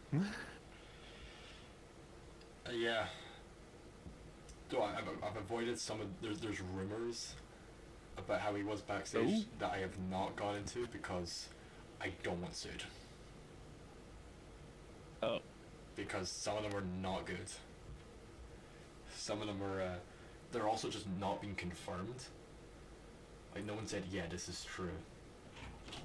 There's, like, bits and pieces of evidence where I'm like, okay, that could be possible, but I don't know. What I'll say is that during his Ring of Honor and WWE runs, Punk was known to have sex with a lot of women who were working for those companies. Okay. And the rumor has been going around for a while that he was trying to do the same thing with a lot of the younger women in AEW, and a lot of them weren't impressed with his advances. The one main rumor I've heard is that he was trying to fuck Britt Baker, which there's enough evidence for that where I'm like, okay, you might have a point. Though also there's a rumor that she's fucking Christian, so I don't know what to believe. To be fair, if I was a woman and was gonna have sex with a man on the AEW roster, Christian's probably high on that list. Dude, his base is all hell. Throw that out there. Quite literally, his gimmick right now is just making fun of people for having dead dads. I'm not joking. He's done it multiple times now. So he's gone. Seriously? He's gone full heel, and it's a meme now. Or Christian will just say, "I heard you had a father, but your father's," because he did that to Jungle Boy. It was, "You had a father, but your father's dead." And he's done it like once or twice more, and then it was in the Dynamite before All In this year, where it was Nick Wayne who was with Darby and Sting, and Christian comes out to join Swerve Strickland, who's underrated as all hell, might I add. And it was the moment Christian said to Nick Wayne, "I heard you have a father." It was the moment everyone clicked, "Oh, he's bringing up the dead dad again." It's unironically, that is his gimmick right now. Is, "I heard you had a father and he's dead." And it's surprisingly really good. He also had security send his daughter out of the building because she tried touching his TNT title, which was just funny. Yeah. But yeah, I think now's the moment where, like, because AEW have been actually losing viewers in the United States. They've been growing at a rapid rate over here in the UK. You could honestly argue they're the number one promotion in the UK right now, and I think there's a good argument they are. Like Tony was saying, like, I think their viewers on, because they get shown on either ITV or Fight TV over here. I watch on Fight TV because it's just better.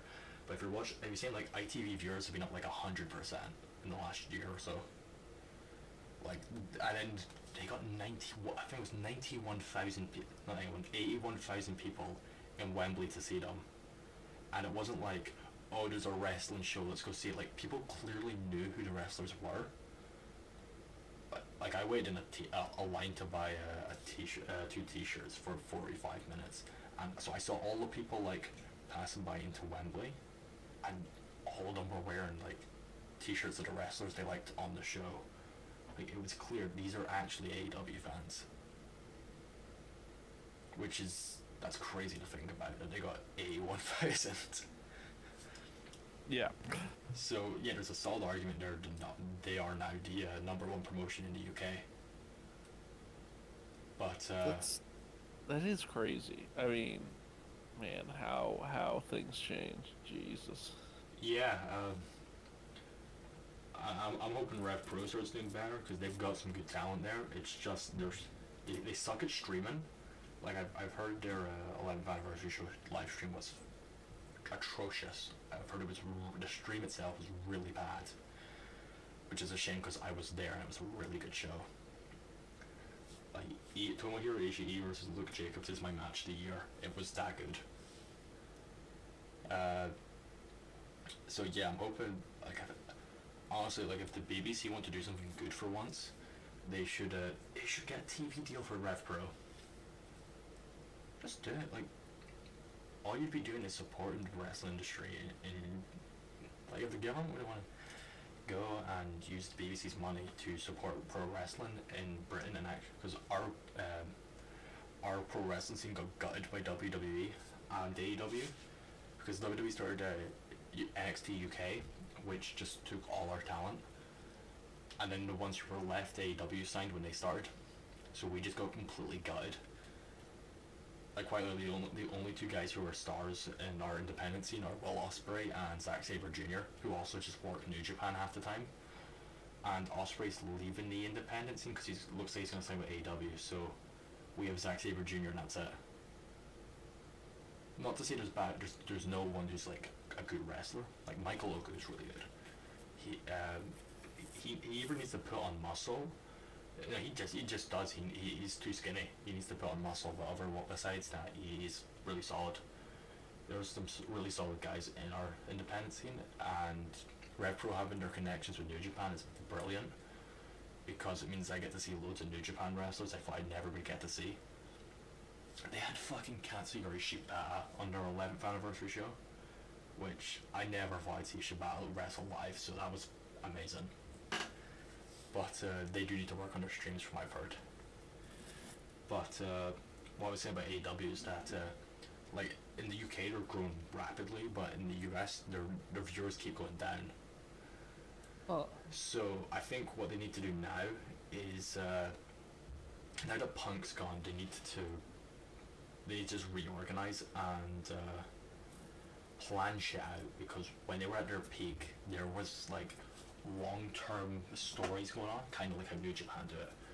Like, for the first 2 years of AEW, 3 years of AEW, they had the story of Hangman Adam Page on the way to becoming champion, and his story, like, they had that going on.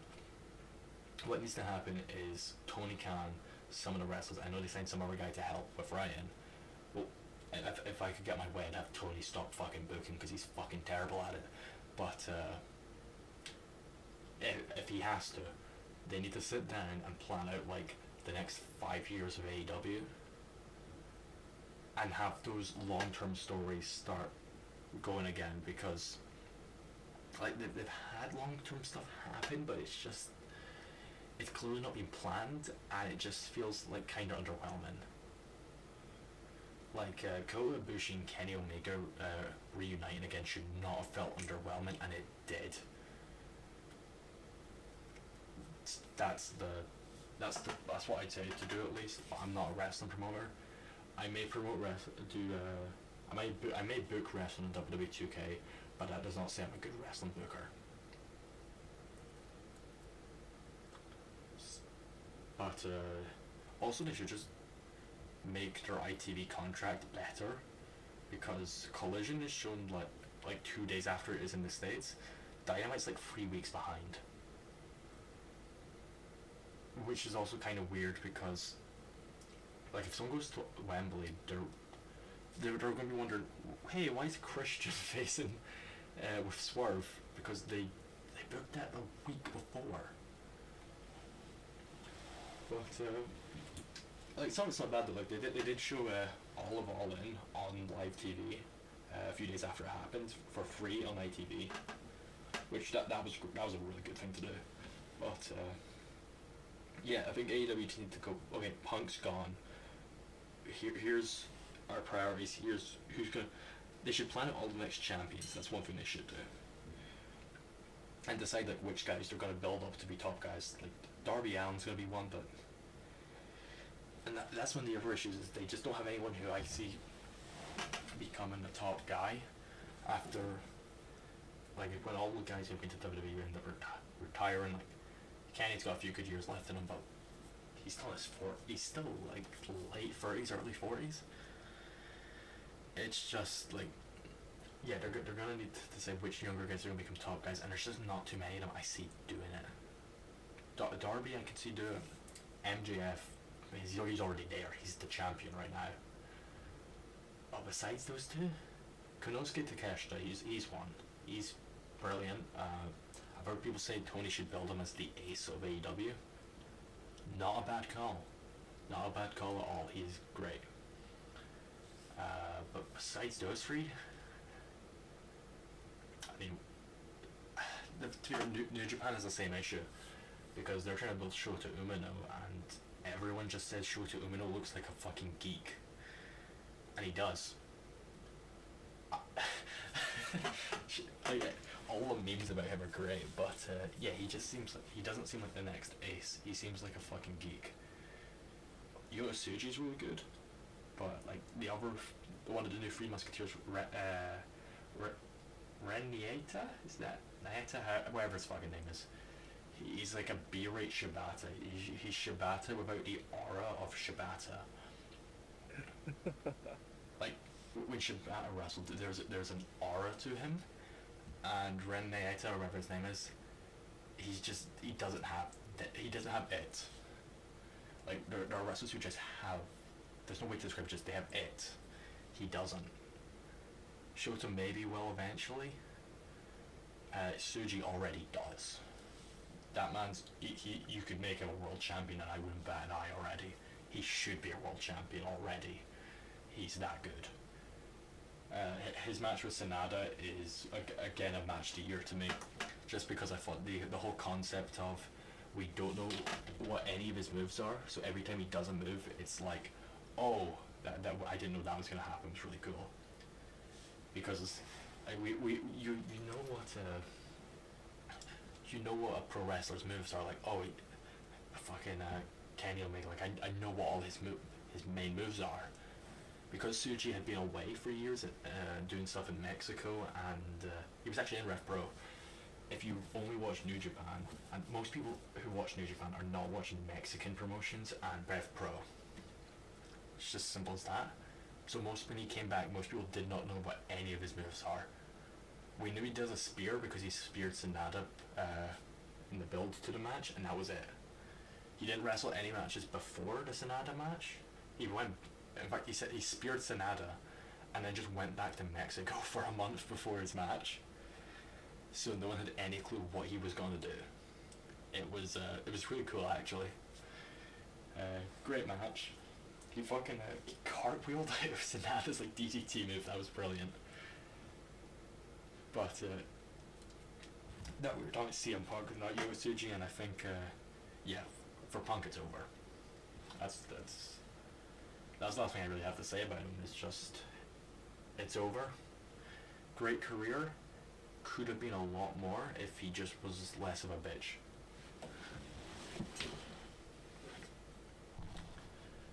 But that's an ego for you, I guess. Like, what's that whole thing? Like, in Shakespearean tragedies, all you have the one character flaw that brings someone down. Punk's was his ego. Because, yeah, it's just... Yeah, that is what has brought him down his entire career. You know what I mean? So I do have to, like, I haven't really been into wrestling anytime recently, right? Yeah. I feel bad because the CM Punk eras sort of totally flew over my head, right? Yeah.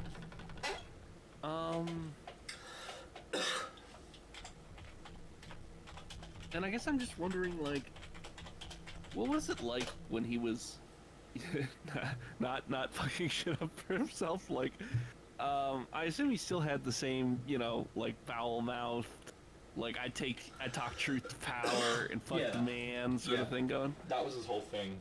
But the problem with him as a character really is that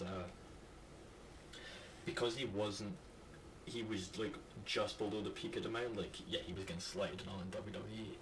The problem was in AEW he became the man, and that doesn't really work for his character, because his character is all about how he should be the man, but he's not because of bullshit that goes on with WWE.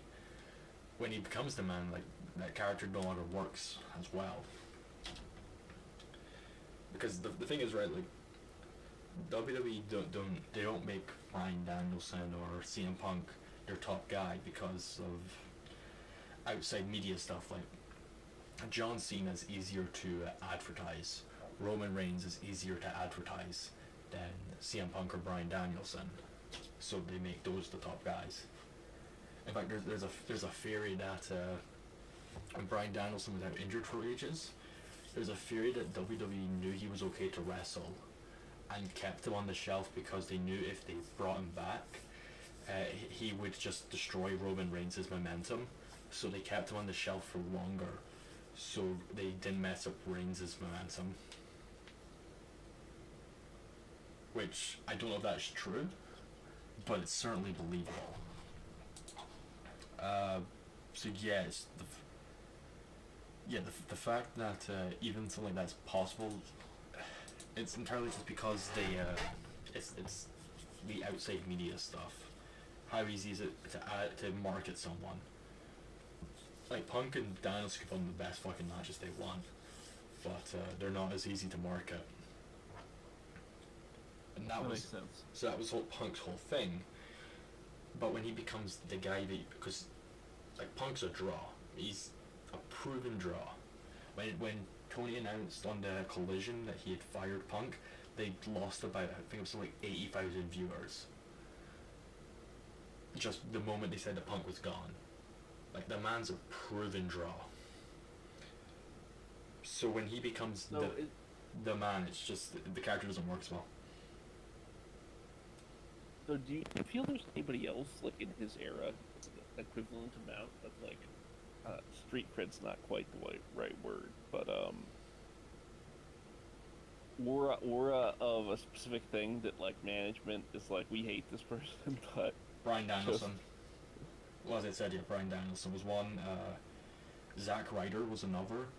Though he was never, he wasn't really good in the ring. Though he's doing really well for himself on the indies now as Matt Cardona. Like, he's doing the whole belt collector thing. I think he has like 15 championships or something right now. I'm trying to think. Yeah, those were like the two big ones of like, this guy should be a top guy, but he's not. I couldn't really tell you Japan from that time period because, well, I wasn't watching New Japan as a kid. But yeah, the issue more or less was because they'd gone all in on Cena. Cena beat everyone, so they didn't really build any stars besides Cena. They got better the moment Cena was gone. They got better with it because then they did build guys. Like, they built guys like Dean Ambrose, who went on to become John Moxley. They built Seth Rollins.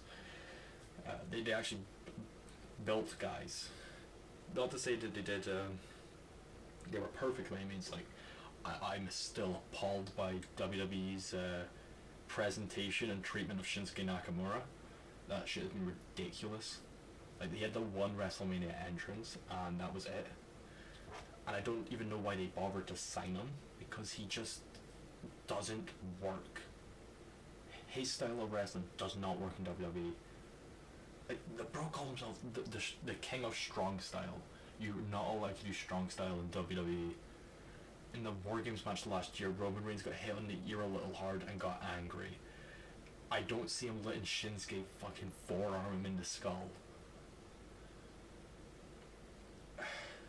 And also, like, if I was picking WWE, I just let Shinsuke do strong style and then just make him my champion, because right now he's trying to fake strong style, and you can't fake strong style. But from this, like, the CM Punk era, to be honest, that era was dire, but Dolph Ziggler, he should have been a top guy as well. And most people will tell you that he should have been a top guy. He was, he's really good in the ring. One of the best sellers of his generation. There's a reason anytime they want to make someone seem like a monster, they just put him in the ring with Dolph Ziggler, because he'll make them look really good. And he had 2 World Heavyweight Championship rings, and he should have had more. Rey Mysterio didn't get too many title reigns, so he probably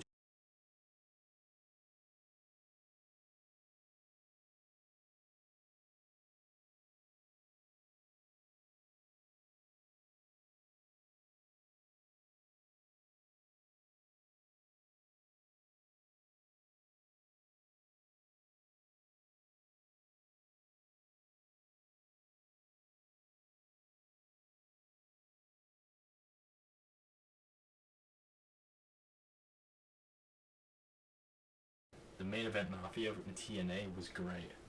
So I guess watch the main event Mafia instead of John Cena. TNA also had AJ Styles for quite a lot of their run, so watch AJ Styles if you're going for that time period. But yeah, no, it's just, yeah, everything got sacrificed for Cena, and they want to do that with Reigns, and they have. But people seem to, what's like really frustrating is you'll see polls online where it's like, oh, which of these wrestlers are the best, and it's like 3 old wrestlers are Roman Reigns, and all the people are going to Roman Reigns when his talent's fucking sucked. It's been going for like 3 years now, and it's just been bad. There's been barely any good matches in it. It's just been that's probably a hot take to some of the Indian people, but it's just been a bad run. Gunther, also known as Walter, he was better when he was called Walter. He's been having an Intercontinental title run for like 2 years now as well, and it's been a million times better. So he should have 100% dropped that belt to Chad Gable. But yeah, no, it's WWE are frustrating like that, where there's loads of guys that should be top guys who they just don't. The thing with WWE is like, if you get over by yourself in WWE, they don't like that. Basically, they only want you to get over when they want you to get over. So, like, to use Zack Ryder as an example, he got over by he had a YouTube show, and people liked him on that YouTube and this was like in the early 2010s, so this was before every celebrity had a YouTube channel. This was like, bro was way ahead of his time with this stuff, and he got really over because people liked the YouTube show. They thought he was likable, and WWE didn't like that he got over by himself like that, and they ended up just burying him on TV. And like in comparison, in AEW over the last year or so, the female wrestler Jamie Hayter has gotten really over. She just have good matches, and people really liked that she had good matches. So eventually, like the amount people liked her became like so overwhelming, they just put the women's title on her, because it was like, all right, we kind of have to now. Oh, fucking hell, mate. Gotta love my internet. Oh, fuck. So, you can see, just to get this out of the way, you can see that we're both in the call here. I am not. I am disconnected right now, because my internet has fucking crashed. I am the best wrestler in the world.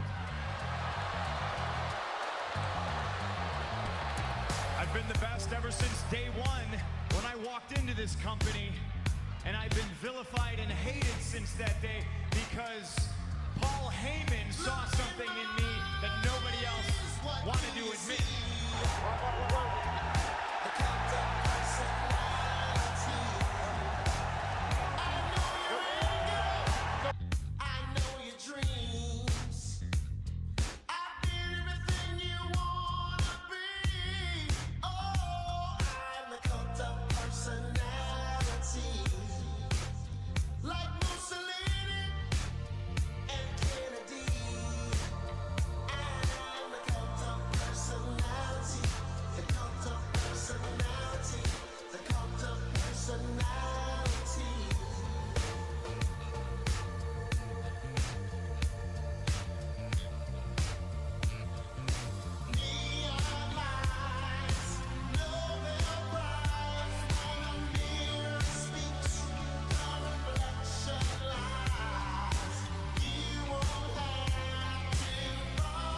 Can we call you, are you a WWE superstar or former WWE superstar?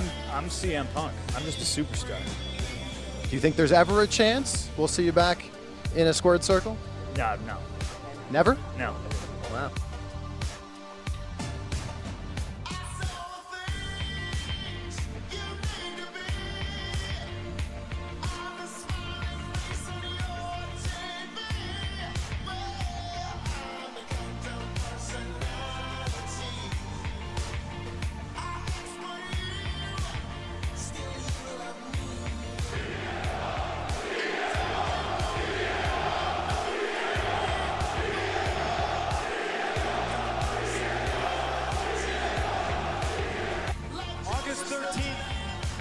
2005, I left professional wrestling.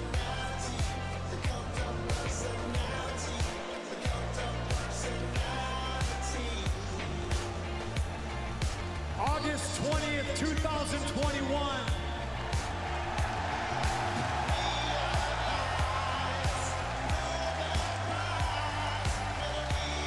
I'm back. Nobody wants you here. They never wanted you here. That whole locker room's afraid to say it. Not me. You talk a big game about workers' rights, yeah? Well, you've shown the exact opposite since you've gotten here. Outside Warner Brothers, Paramount, Sony, Netflix, and the other Hollywood studios, and on the streets of Manhattan, striking writers united behind a single message. Hollywood is completely closed for business. Members of the Screen Actors Guild voted to go on strike today after failing to reach a deal with major studios. The last time actors and writers were on strike at the same time was 63 years ago, when actor Ronald Reagan was head of the union. Entertainment Tonight co-host Michelle Turner reports the labor dispute could end up transforming the industry. We've got a message for Mr. Iger. I know, sir, that you look through things through a different lens. We don't expect you to understand who we are, but we ask you to hear us, and beyond that, to listen to us when we tell you we will not be having our jobs taken away and giving to robots. We will not have you take away our right to work and earn a decent living. And lastly, and most importantly, we will not allow you to take away our dignity.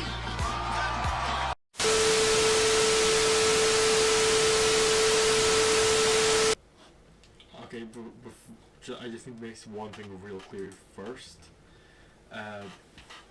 In the previous segment, I said that Brock Lesnar and CM Punk missed each other, basically. That's not true. I got that wrong. I thought Brock Lesnar came back in 2014. He didn't. He came back in 2012. And he actually wrestled CM Punk in 2013 at SummerSlam. I was way off. They apparently had a good match.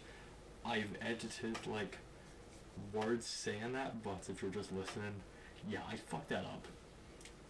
Apologies, I guess. Watching back that footage, yeah, I fucked that part up. So be it. Yeah, actor and writer strike. So, I'm assuming you've been following it somewhat.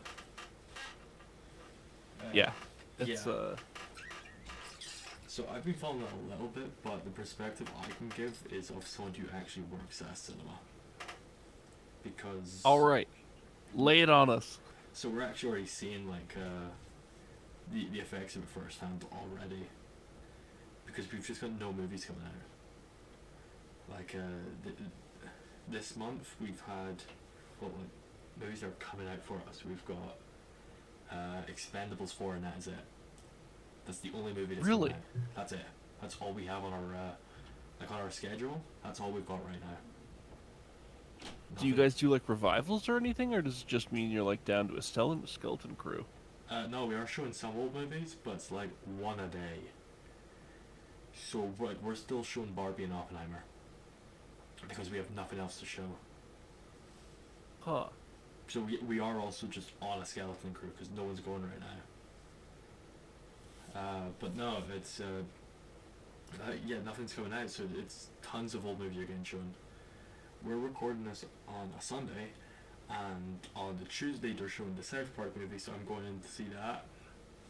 And then in 2 weeks they're showing on the Saturday and the Sunday they're showing all 3 Lord of the Rings movies, the extended editions, back to back.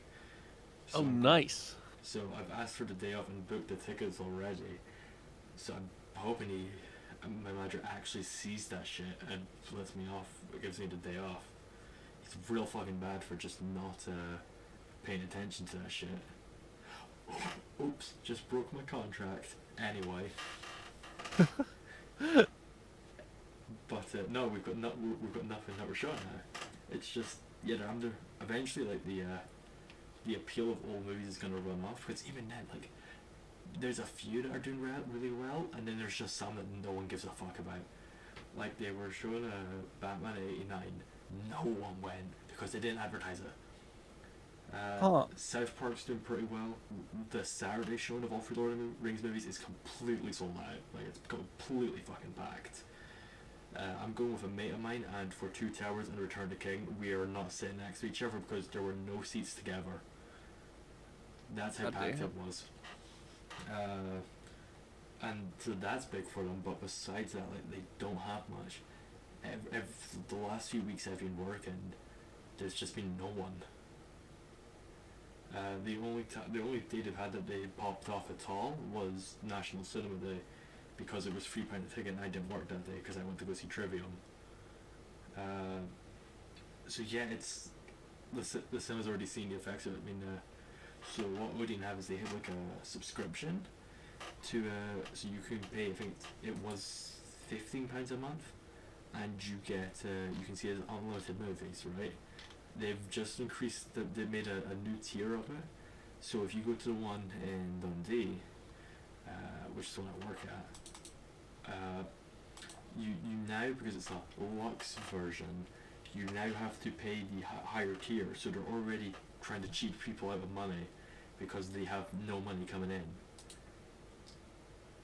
Fucking hell. Like, apparently they're going to be increasing the prices of some of the like the food and drink as well, because they're making no fucking money. So the strike's going to keep going on. I just saw that California are going to pay unemployment for everyone who's striking, so they can keep going.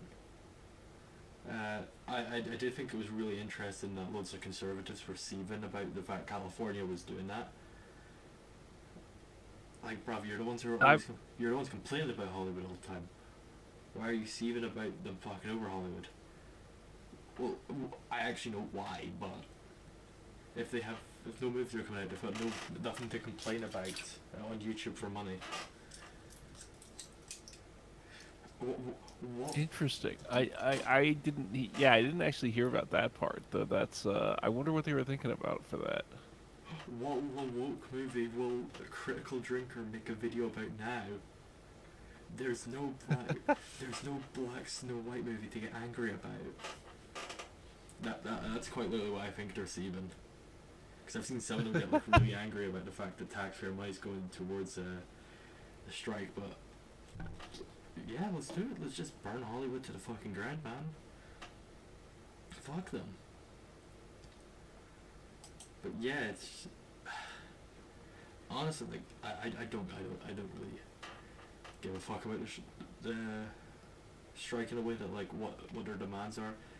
It's a lot of it is like, yeah, fair enough, you're getting fucked over. You know, I don't give a shit if they destroy the Odeon.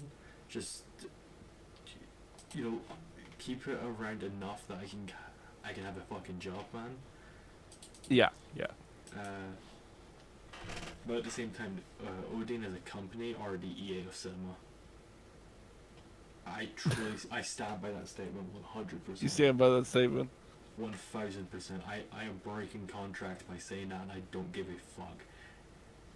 They are the EA of cinema, and I have co-workers who have agreed with me on that statement. It is true. They are fucking shite. Are they just like a massive beast that like covers all of Britain or something? Like, what's I don't. Yeah, they think I know Odeon. They have they're pretty dominant, but it's just how much they charge for stuff. Like, there's another cinema in Arbroath, was it kind of close by, and they're like £7 a ticket, maybe £9. Odeon is £19.50 a ticket. Like, if I'm working on the tills, I know at least once a shift I'm gonna have someone order a ticket, see the price, and go, no, I'm not paying that. It's that common, because the prices are that ridiculous. Like, they're just very greedy. and their excuses for why they charge so much are no, they're not valid. You're just taking the piss. But I had no idea it was that expensive. it's ridiculous. I would not pay to go to the Odeon for anything. And like the people who are going to that Lord of the Rings show, like, bruv, that's £60 basically. Because you're bound to pay for each film. Oh yeah. So that would be £60. I get him for free. I get him for free, and my mate gets him for free because I work there. Would not pay that money. I love Lord of the Rings. I think it's gonna be great if I get my day off, that is. But and if I don't, you're all gonna fucking hear about it. But yeah, if I would not pay that. They could show fucking Old Boy or well they have shown Akira before. You could show some of my favorite fucking movies, and I still would not pay that fucking money to go, because that's fucking ridiculous. I had no idea. Like that was like because I've heard a lot of Americans complaining Japan's movie theater tickets are overpriced, but like even here is cheaper than there. Jesus. Yeah, no, like for 2 Odeon tickets, I could go to see a lot of like really good bands. Like my Monomarth tickets were the same price as 2 tickets to the Odeon. Fuck. So like, say I was to take a girl on a date to the Odeon, for example, like the standard movie theater date. And that's not including food or anything. That's not including a train or driving or filming or anything. Just the tickets. I could go see a Monomarth by myself. Damn. Or Trivium, their ticket prices are that. For 1.5 Odeon tickets, I could see Cattle Decapitation. Like that's how much these tickets are. Just to clarify to our audience, I assume that's a band name. Yeah, it is. They're a death metal band. Or or if you want to get even smaller, like Dundee have a metal festival on in 30th of September this year. Loads of great local bands. The band who I use as our outro music are playing there, and it's £25 for a ticket to that because there's loads of bands. You could fucking go to that for the price of say a hot dog and your ticket at the Odeon. That's a lie. Hot dogs aren't £5. They're like £7. Seriously? Something like that. I can get the Odeon app right now and tell you. And this is because one, Hollywood are not making movies anyone's interested in, and 2, writer strike. Like they're fucking over cinemas, but I don't care. What do you think about like labor organization in general? What, just like unions in general, or? Yeah. Because like, the whole thing of companies are generally in a position to completely screw people over. I feel like most people agree with that statement, right? Like, 100%. And then it's just a sort of question of, okay, well, what are you gonna do about it? What are you gonna do about it? And for most industries, at least in America, the answer is nothing. Okay, a hot dog is $7.59. Fucking hell! I get 40, wait, in GBP, that's shit. I get 40% off, and it's still $4.55 for me. Yeah, that's rough. Good lord. 7 plant-based nuggets with a dip is the same price. Nachos. Wait, veggie nuggets? Yep, 7 of them, same price. Nachos are the same price. Pizza, same price. Chicken strips, same price. Mozzarella sticks, same price. Well, wait a sec.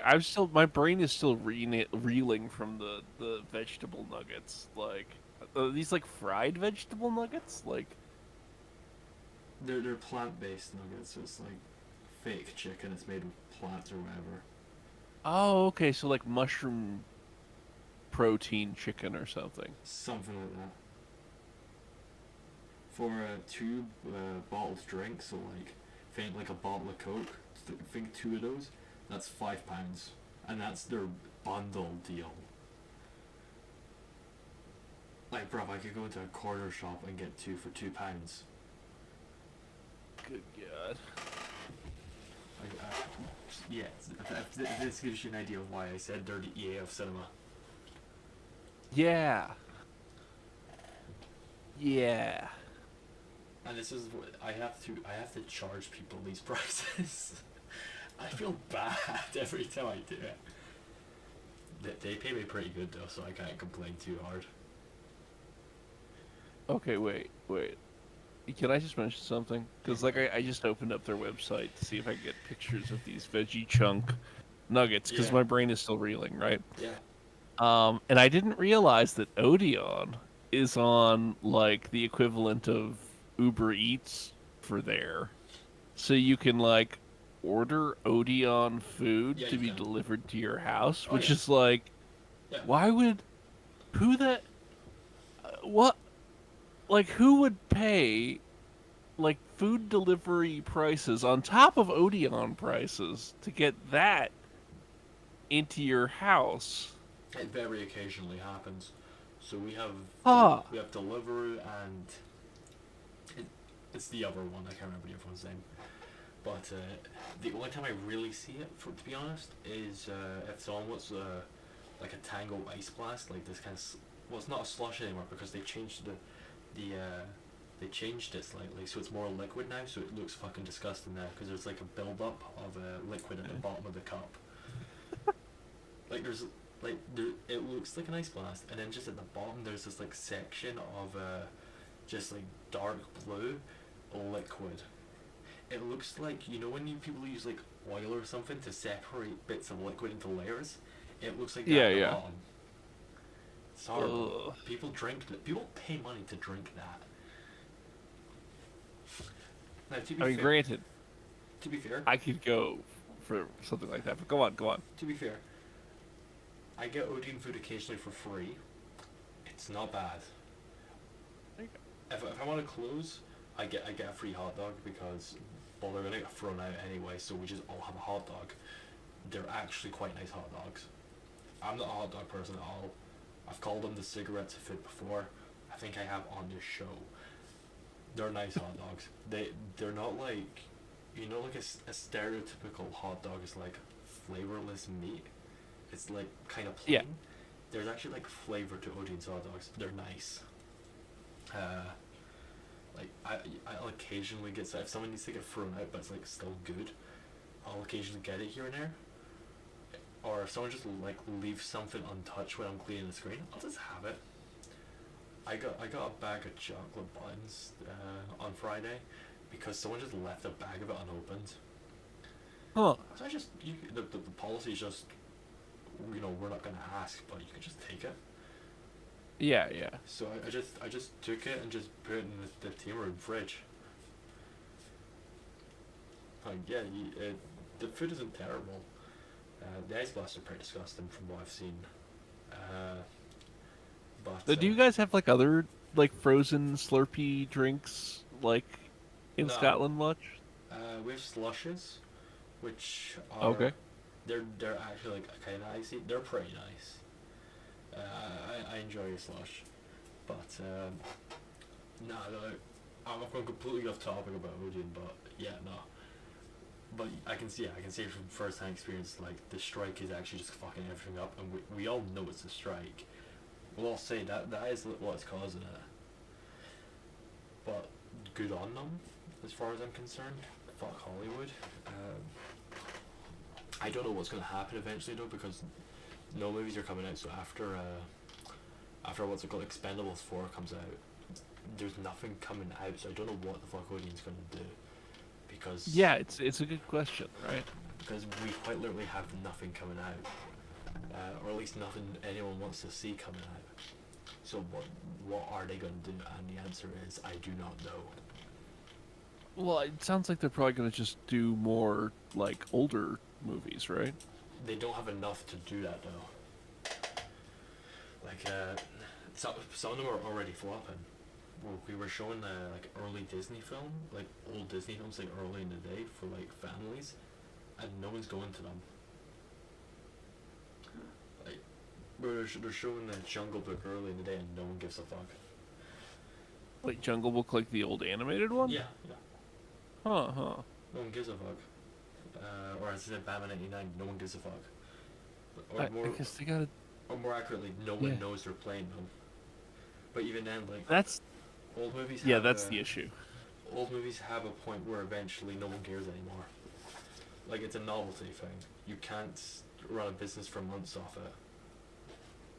Or at least, if you're gonna, you kind of have to show, like, things you could get, like, people who are really into film into the cinema to see.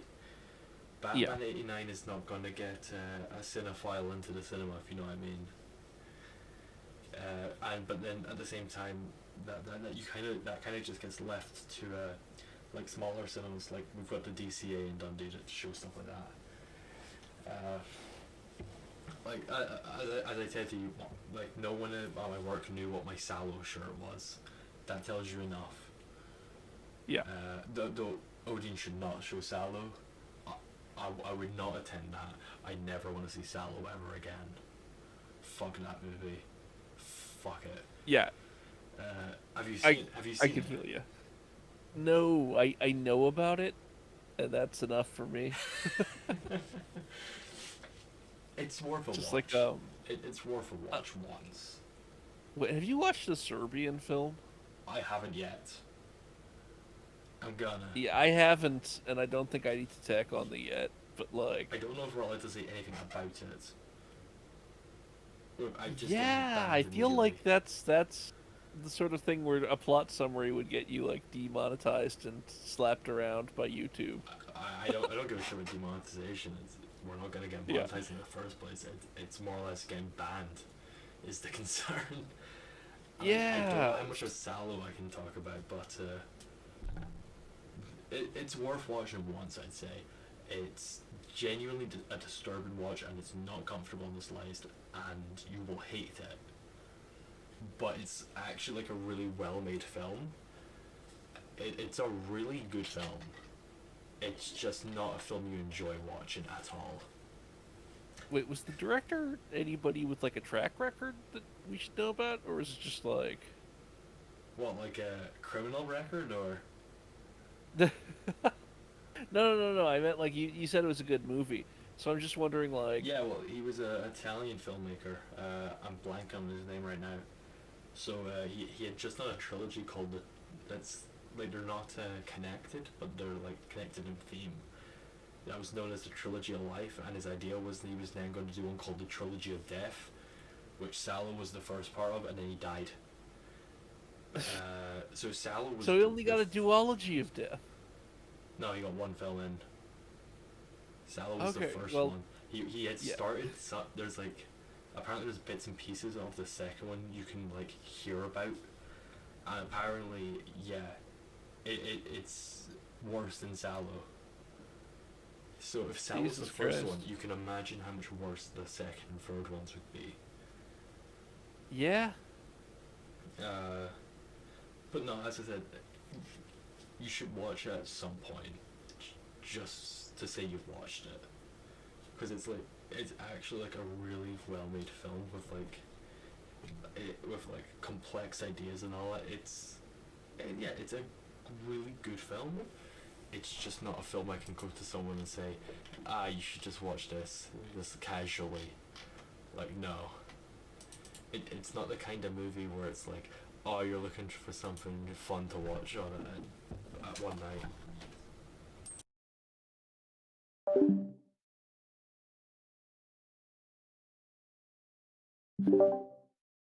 You know what I mean? Yeah. Okay. I'll stick that on my check it out list. But yeah, just know what you're in for. That's what I'll say. It's a movie that's technically still banned in Australia. That's all you need to know. Technically. Oh, granted, the Australian Ratings Board is fucking... okay, if you work in the games industry... Oh, I'm aware. Postal 2 was the big one that got banned there. Well, just like everything that has any kind of drug reference has to be like completely remade. Yeah, I know Disco Elysium had some issues, and so did Fallout 3. Yeah, I think Disco Elysium managed to actually get through a lot easier on their second time by pointing out that the game mechanics surrounding drugs make them actually really bad long term for your character to use. So it actually shows that drugs are bad, Yeah. as opposed to something like Fallout 3 where it's like taking combat drugs and shit generally good for your character. Generally not, You can get addicted, to be fair. Yeah, but the addiction in that game is like it's easy to get through. It's easy. Yeah, that is one of the things that's like this really sport is about. As I said, Salo's technically banned, so the film by itself is banned. However, the DVD is not banned because on the DVD they included like a extra like 40 minutes as an extra thing, explaining like the context of the movie and showing the making of and all that.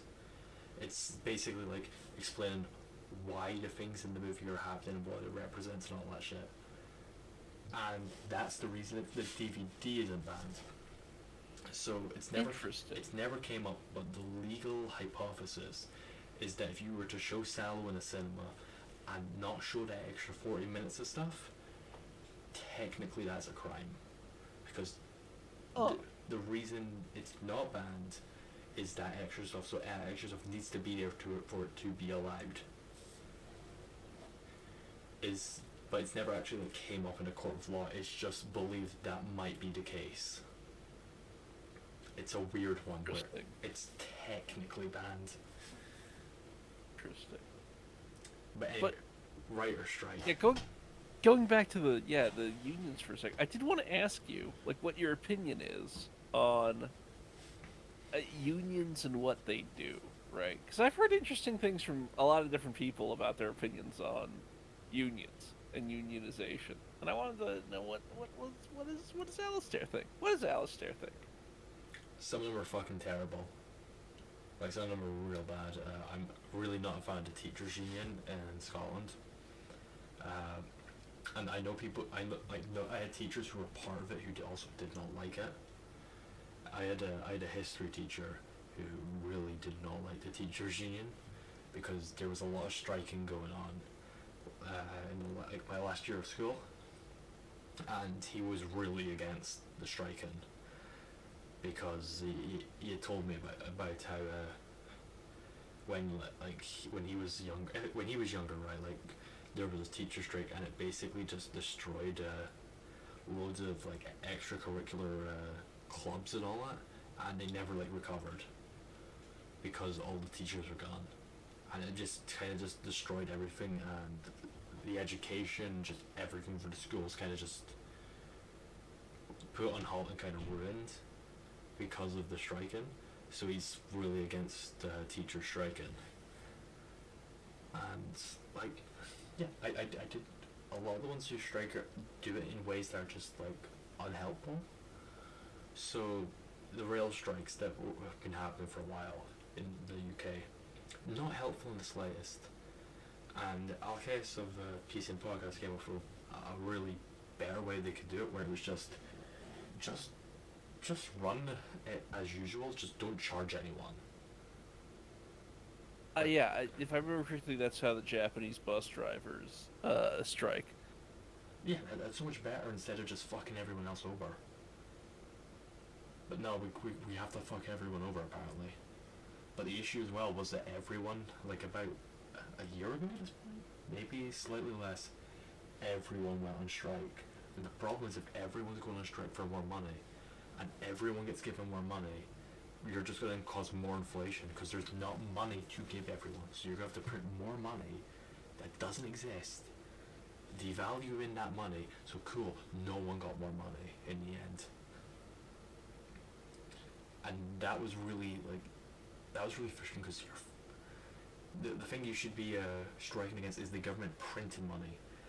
You should be asking for them to do it for more inflation so you get fucked over. You fucking idiots. I find that really frustrating. And I think a lot of unions can be really dumb like that. But the concept itself, I think, is it's good, and I think there are some industries that could do with unions. Pro wrestling really could use a union. Oh yeah. Jesse Ventura tried to start one in like the 80s, and Oh really? Hulk Hogan ratted him out. That's why Jesse Ventura hates Hulk Hogan. Dude, from what I can hear, everybody hates Hulk Hogan that actually worked with him. I'm trying to think of someone who likes Hulk Hogan. I can't think of someone off the top of my head, to be honest. Didn't Macho Man Randy Savage like actually fucking like fight him, like not in a ring, but just like he wanted to. He offered to fight. Yeah. He offered to fight him for a children's charity, and then called Hulk Hogan out for not giving money to children's hospitals or whatever it was. Though there is also a conspiracy that he punched Hulk Hogan backstage at WrestleMania 9. Because at not to go to pro wrestling, I can say that for a later time. But yeah, pro wrestling could use a union. So a lot of things could use unions, but it feels like the industries that don't need unions are the ones that have them, and they're the ones who are like the most pissy when there's some fucking things that could really use a union. Stagehands at festivals could really use yeah, I'll believe that. 100%. There was that rock festival recently, I want to say it was called Blue Ridge, and it was, if you look into it, how they were treating stagehands was Blue Ridge Rock Fest. Like they were it was where was it? Okay, let me pull this up right now. Can I find it? Where was it? So this was in Virginia, I think, by the looks of it, in August. So you can imagine how fucking hot it was. Yeah, Virginia. You can imagine how fucking hot it was. And they were just not giving any of their stagehands water and very little food. Like, they were genuinely giving them shit like one slice of bacon and a banana for one day. Like, those guys could use a union. But no, but you have to give it to people who, let's be honest, don't need it. Or they need it, but like they're just taking the piss of it. As I said, it seems like the people who have unions and have unions that do shit are like the stable middle class jobs that are, they're all good. They're all fine. And then the guys at the bottom who really could use it, no, go fuck yourself. Go fuck yourself. It's kind of how I see it. With the actors and the writers, right? Exactly. Well, wait. I'm gonna argue the other side just because I can see why without a union, actors and writers that aren't like Leonardo DiCaprio and Aaron Sorkin, would get totally hosed, right? Because a lot of the times it's sort of a gig economy, right? You have no idea when your next job is coming in. Like, you're just trying to figure out your finances without having steady employment, right? And that really allows, like, the guy at the other end of the negotiating table to, like, fucking slap you around, right? Like, if it's like,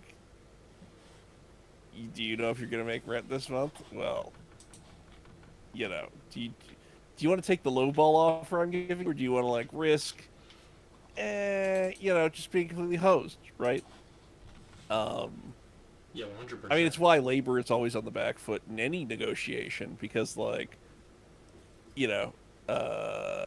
if negotiations fall through and both sides suffer maximum financial damage, the worst thing that happens to somebody who's a working stiff is they lose their house, they become homeless, and they suffer and die and, like, starve to death in an alley, right? Worst thing that happens to somebody with capital is they use that capital and then run out of it and then become a laborer, right? Like, okay, so, like, the worst case scenario of one guy is he just becomes the other guy. And the other guy's worst case scenario is death. It's like, that's going to give you a disadvantage in any negotiation. Yeah, I get that, but it's just, And like, the small actors do deserve a union. They clearly need one, but at the same time, like, what kind of rubbed me the wrong way about this writers and actor strike is all the big actors who are acting like they're being affected too. Like Bryan Cranston going up and giving speech, so like, bro, you're gonna be you have enough money that you can play golf until you're dead. Shut the fuck up. Like, this doesn't. It's just them trying to raise morale. If some guy that nobody had ever heard of that really needed the union came up and gave a speech, nobody would care. If it was like, yeah, I mean that's just. If you're an actor, make a good fucking speech. You can't. Simple as that. Simple as. Simple as. You're an actor. Act. Give us a good morale-raising speech. We don't need the cunt from Breaking Bad to do it. You know, it rubs everyone the wrong way. Yeah. Like I don't need to see millionaires come, because he's acting like he's being affected too. It's like, no, you're not. Shut the fuck up. No, you're not. You know, you have Walter White money, and your family will be set for life because of royalties from Breaking Bad alone. Let alone anything else you've done. Like, he was on fucking Seinfeld. He probably would be set for life from royalties from Seinfeld alone, because it's fucking Seinfeld. It's made like, since it ended, it's made like $1 billion. It's made something ridiculous. I'm sure that between that and Malcolm in the Middle. Oh yeah, Malcolm in the Middle as well. Yeah, just those alone, he would be set. Let alone, you know, arguably the biggest TV show of all time, Breaking Bad. Because there's a solid argument it's the biggest of all time, and he is the main character. So, you know, shut the fuck up. You clearly aren't being affected by this. Why don't one of the cunts who are being affected by it actually give a speech? Because here's the thing, like, most people who give like famous speeches, you know, no one had heard of them beforehand. As fucking Martin Luther King, at some point no one had heard of this guy. And he made a good fucking speech, and there you go, everyone's heard of him. He did his shit. Go do your shit. Go make a good speech, and people will have heard of you. You cunt. We don't need millionaires complaining about how they don't have enough money. You know, I do agree the optics is it's a bad look. It's a really bad look. Yeah. And that's why I'm getting pissed off about it, is like the cunts at Blue Ridge are getting treated like literal slave labor. Like they didn't have showers and would have to drive about 6 miles on their limited break to go to a gym to have a shower. They don't have a union. You know, they're getting fucked over and they don't have a union. Yeah. But Bryan Cranston, oh, he needs one. He needs one. He needs to tell everyone about how he needs one. Yeah, but I mean, that just means that other places should unionize, right? Yeah, it's just, but that no one in the mainstream gives a fuck about them. Everyone has to listen to the massive celebrity talk about his struggles. Talk about my struggle, and it's like, no, shut the fuck up, you cunt. That's all I've got to say to Bryan Cranston. Shut the fuck up. You are a cunt. Like, no one cares about these guys. You know, if you're having to work not a particularly glamorous job, you know, you're probably not making huge money off it. If you're quite simply lower class, no one gives a fuck about your union. The news ain't gonna report on that. Maybe the local news, international, no, go fuck yourself. But the big celebrity, now everyone cares.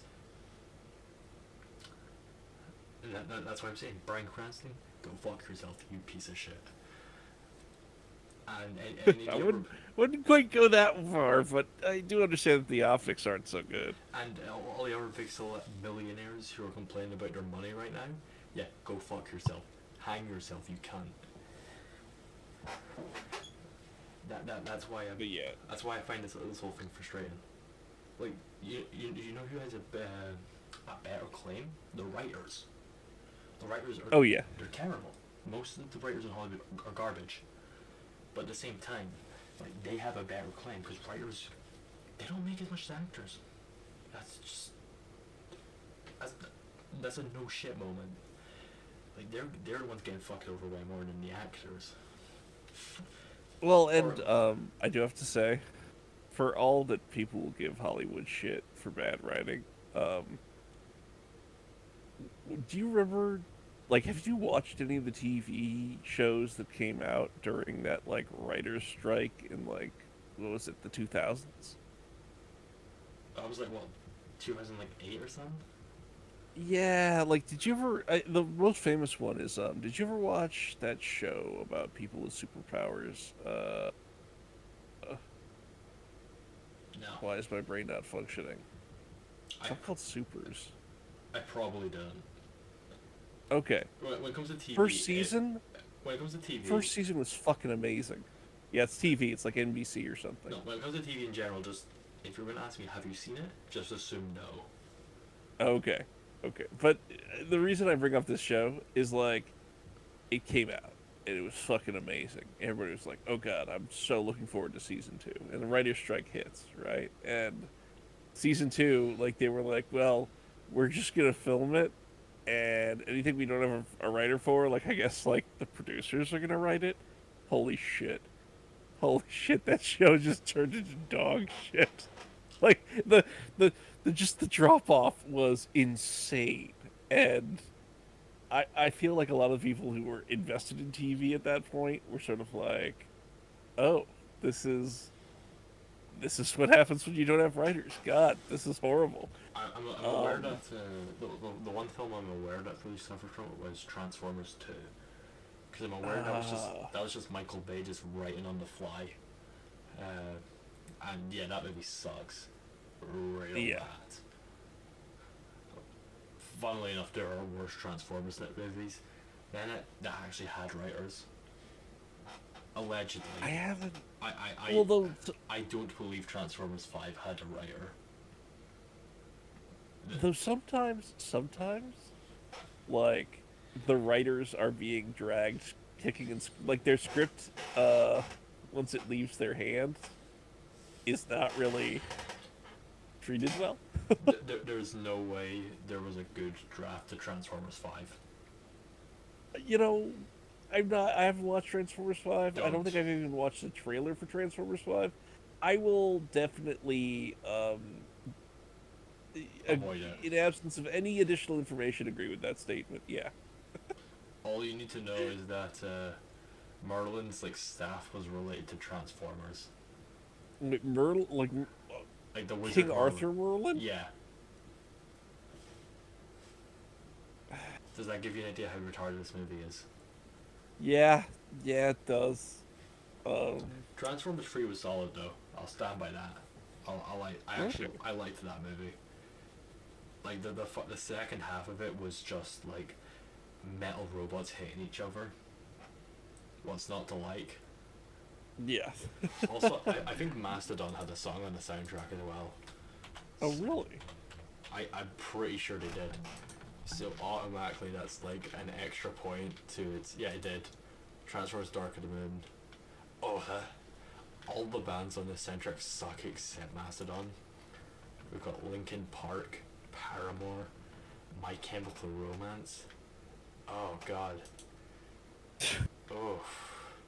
Alistair is unimpressed. Black Veil Brides, Jesus. Mastodon's based. The rest of them suck. It looks like the kind of soundtrack that a girl I would date would enjoy. That's bad. Wait. Well, is that like a cell-phone? Like what? It's a bit of a cell Why phone. are your dating preferences focused on women with bad taste in music? It always happens. It's an inevitability. It's just a universe. The curse of the universe, like, you know, bound onto Alistair's form is thy girlfriends shall listen to cringe music. Yeah. Yeah. All I'll say is like a lot of those bands, they appealed more to like if we're talking just like girls who are looking to more alternative music and all that.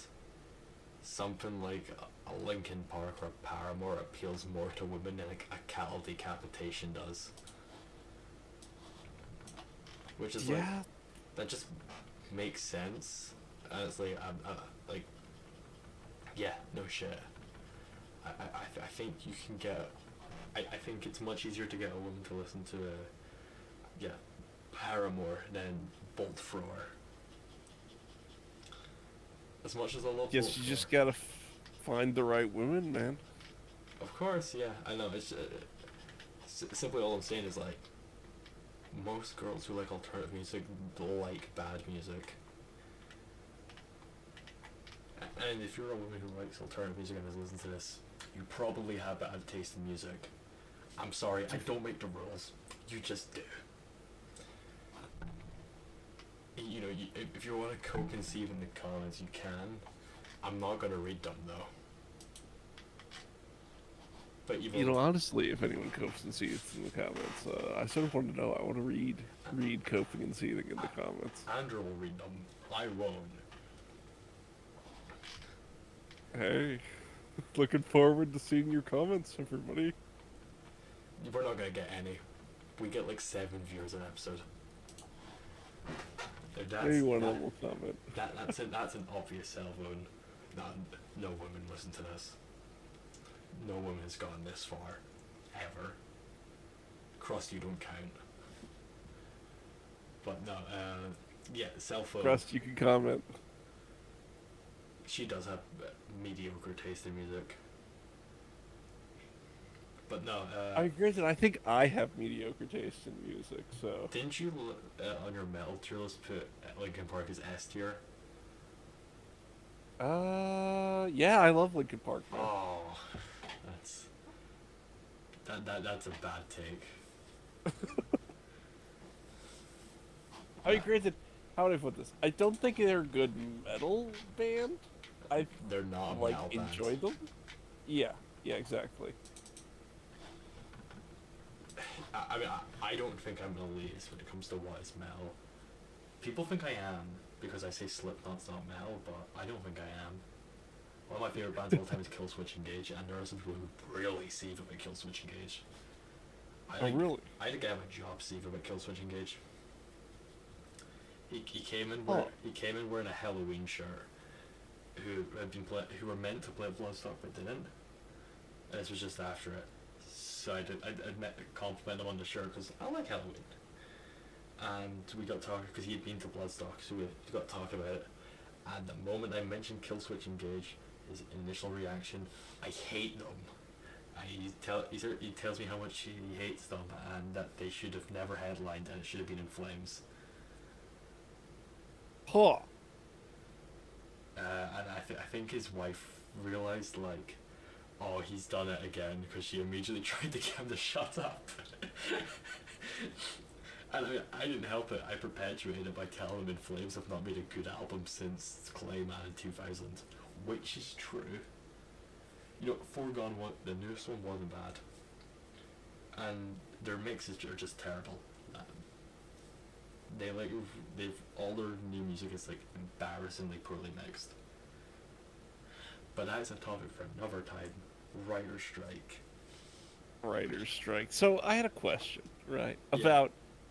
So we got a strike, right? And the strike is obviously putting huge amounts of economic pain on everybody involved, and a lot of people who are even half involved, right? Well, California are trying to help them out, so. Yeah.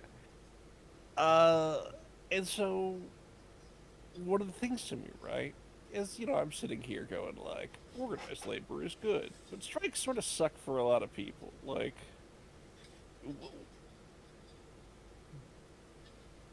how do you feel about, like, what should these unions be doing? Like, there's a part of me that's wondering, like, is it, like, it would be hilarious if, as part of work slowdowns, because you've heard of work slowdowns as opposed to strikes, right? Yeah. It would be hilarious if, like, the legislation they had that protected the writers' works abilities to strike, like, allowed them to commit workplace sabotage instead of striking. Yeah, right? I was literally about to say, I'd be really interested to see if with writers, what the writers could come up with if they wrote the worst thing they possibly could. Because some of the shit that comes out of Hollywood, you'd think they were already doing it. Yeah, like that would be.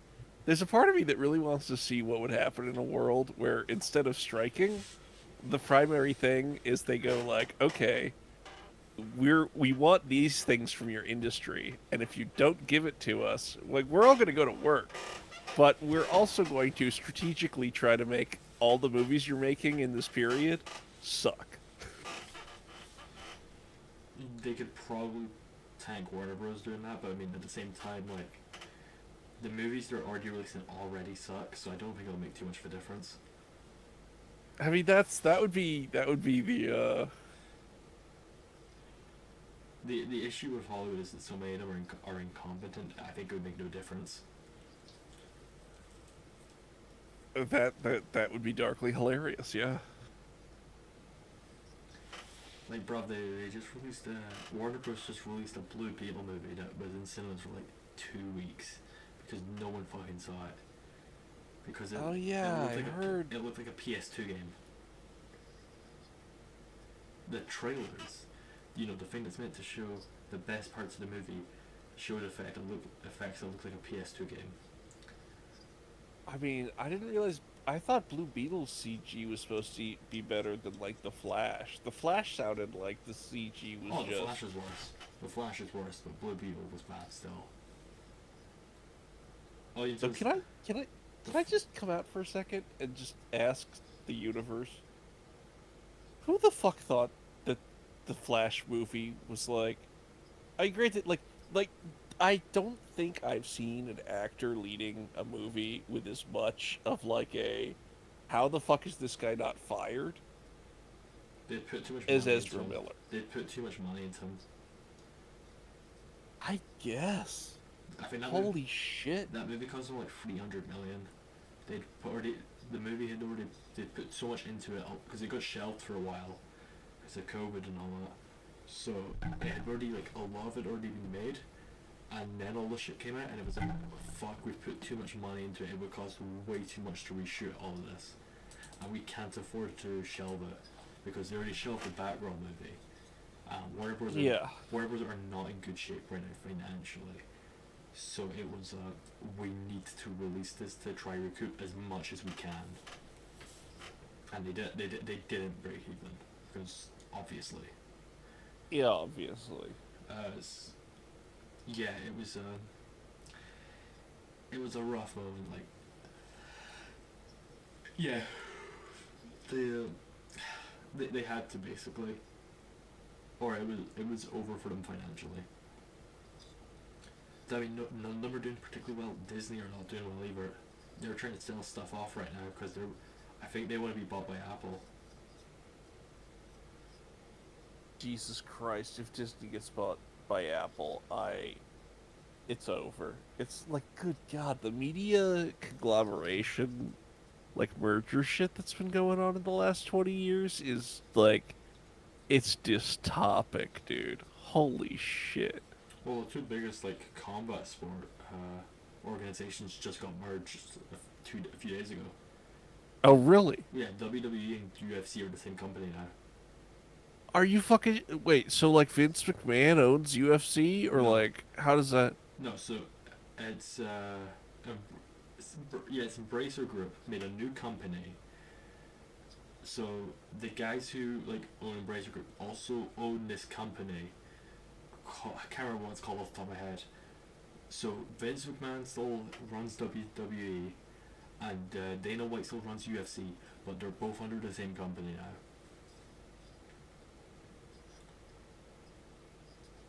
Wait, I gotta say, can I just take a moment and go, what the fuck is up with Embracer Group?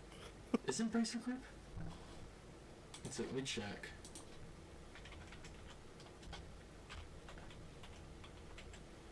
Doesn't Embracer Group, like, I can't. Endeavor. Okay, it was never mind Endeavor. then. Okay. I completely fucked that up now. It was Endeavor. So yeah, they Okay, because Embracer's been in the news for, no, it was you know, it was axing Endeavor. studios and having massive reorganization going on right now. And, like, if I heard, like, that a place that was going through that was also, like, merging, yeah, UFC with WWE, I would be like, Okay, yeah, okay. what So, the hell is going on? so and WWE have been merged with UFC's parent company Zuffa to create a new publicly traded company called TKO. Endeavor will hold a 51% stake of TKO, and WWE shareholders will own 49% stake. Huh. So it's Vince McMahon is an executive chairman of it, and the CEO of Embracer, I'm assuming. I'm seeing a manual there. I'm assuming it's the guy who owns Endeavor. He's the CEO, and Mark Shapiro is president. Don't know who these people are, but yeah. So the current WWE CEO Nick Khan is named president of WWE in a similar capacity to Dana White's role in UFC. Yeah, so it was finalized 5 days ago. So yeah, those are the two biggest companies in combat sports, just merged together Jesus now. Christ. To be fair, AEW are like, I saw they were valued at about $2 billion. So. Oh, really? Yeah, so there are competition coming up, but you're right. Like the mergers are huge, but it looks like because I saw Disney were wanting to sell, I think it was National Geographic and ESPN and like those kind of ones, because they want to be bought. But the problem is who can buy Disney. Yeah, that would be like, it's weird how much cash Apple is sitting on. Like, Apple can buy them. Maybe Samsung. Maybe. They are basically the South Korean economy, so maybe Samsung. Yeah, pretty much. Sony probably couldn't. Microsoft maybe? Nope. Sony's got good name brand, but they're not swimming in cash like that. Microsoft maybe? Oh. Disney though? I mean, Blizzard Activision's the biggest that I've heard recently, and even that's small compared to Disney, right? Yeah, Microsoft probably also couldn't, just because of the legal reasons of having just bought Activision. So that and Bethesda, so that probably would make an issue legally. Because they were having serious pushback about the Activision deal. So I highly doubt if they went to try by Disney, they'd be allowed to do that. So probably not. So Apple and Samsung are the only two big ones I can think of that really could. That aren't just companies that are just there to own stuff. Yeah, well, especially because Apple does seem to be trying to push more into the media market, so to speak, of like movies and TV shows. So apparently, the largest company by revenue is Walmart. Okay, not surprising. So they maybe could. Maybe. I don't think they care enough to. That's far enough outside their core competency. They'd probably let it be. I hope. Please God. I'll check it by value. Man, we are headed into like a cyberpunk corporate dystopia, like but minus all the cool shit. Okay, so yeah, it's Apple by a wide margin, then it's Microsoft. Oh, okay. There's about $400 million difference. Oof. Wait, that's revenue what per year? That's by market capitalization. Oh, market cap. Yeah. Okay, no. so Apple's market cap is fucking insane, dude. Apple's is 2.7 billion. Microsoft's is 2.3 billion. Wait, I got a question. Wait, no, that's not right. I'm gonna cringe. Right. What? 1 second. Yeah, I think I've just read this wrong. Okay, that's in billions of dollars. So it's not 2.7 billion. I think it's 2,000. So I think that's 2 trillion. Oh shit. Okay, so it's listed as 2-746.21, and this is listed as in billions of dollars. Yeah, I think that's 2.7 trillion. Shit. And Microsoft is 2.3 trillion. Saudi Arabian oil company is 2 trillion. So they maybe could. What the fuck is Alphabet? Wait, that's gotta be wrong though. Like $6 trillion, like right there in like 3 companies. Oh fuck! Like that sounds I'm gonna check like that. too much, but yeah. I don't know if I just can't read numbers. Marker. Okay, no, I was right originally. 2.7 trillion. No, okay, no, it is 2.7 trillion. Okay. So yeah, I did read it wrong originally. What the fuck is Alphabet? Okay, that's what owns Google. Oh yeah, Alphabet's Google. Yeah. Is that just what it is? Is there anything else in it, or? I think it's just like Yeah, Google I'm looking and here, the mate. Google Holdings. Yeah. It's mainly Google, yeah. So they're at 1 point. Yeah. So basically, Microsoft, Apple, and Saudi Arabian oil company are way ahead of everyone. To be fair, So, did you say that was revenue or market cap? market cap. What's the market cap on Tesla right now? Tesla, that is 539 billion. They're still pretty high, to be fair. 1, 2, Yeah. 5, 6, 7, 8. They're the 8th highest. Oh, okay. To be fair, I can't even see Disney on the list right now. So Really? Walt Disney's, yeah, their market cap is 183 billion. So I'd say at least any of the ones that are in the trillions could buy them. So that is Amazon, Alphabet, Saudi Arabian oil company, Microsoft, and Apple. We can just scratch off Microsoft right now. So Amazon's an option, maybe? Dude, if the Saudis bought Disney, I know they tried to buy WWE. That they were in talks to buy WWE. yeah, they've been investing heavy into the Japanese game industry. Let's see what else. So yeah, basically it's if this needs to be bought, it's between Apple, Saudi Arabian oil company, Alphabet, and Amazon. Because yeah, a lot of the ones that are also on the top, I just don't see buying Disney. Like I don't see Nvidia buy Disney. I don't see Facebook buy Disney. I don't see Tesla buy Disney. The only one, like, just by what the company does that I can see buy Disney going down is Tencent. And That's true. That's true. But they're Tencent might be. but they're only worth $415 billion. Really? So they'd have to spend like half their market cap to buy Disney. So I don't think they could. Yeah. Frankly, I just don't think they could. So yeah, it's Amazon, Alphabet, Saudi Arabian oil company, or Apple who could. And I don't know if I want any of them to. What I find really frustrating is all the people online, like all the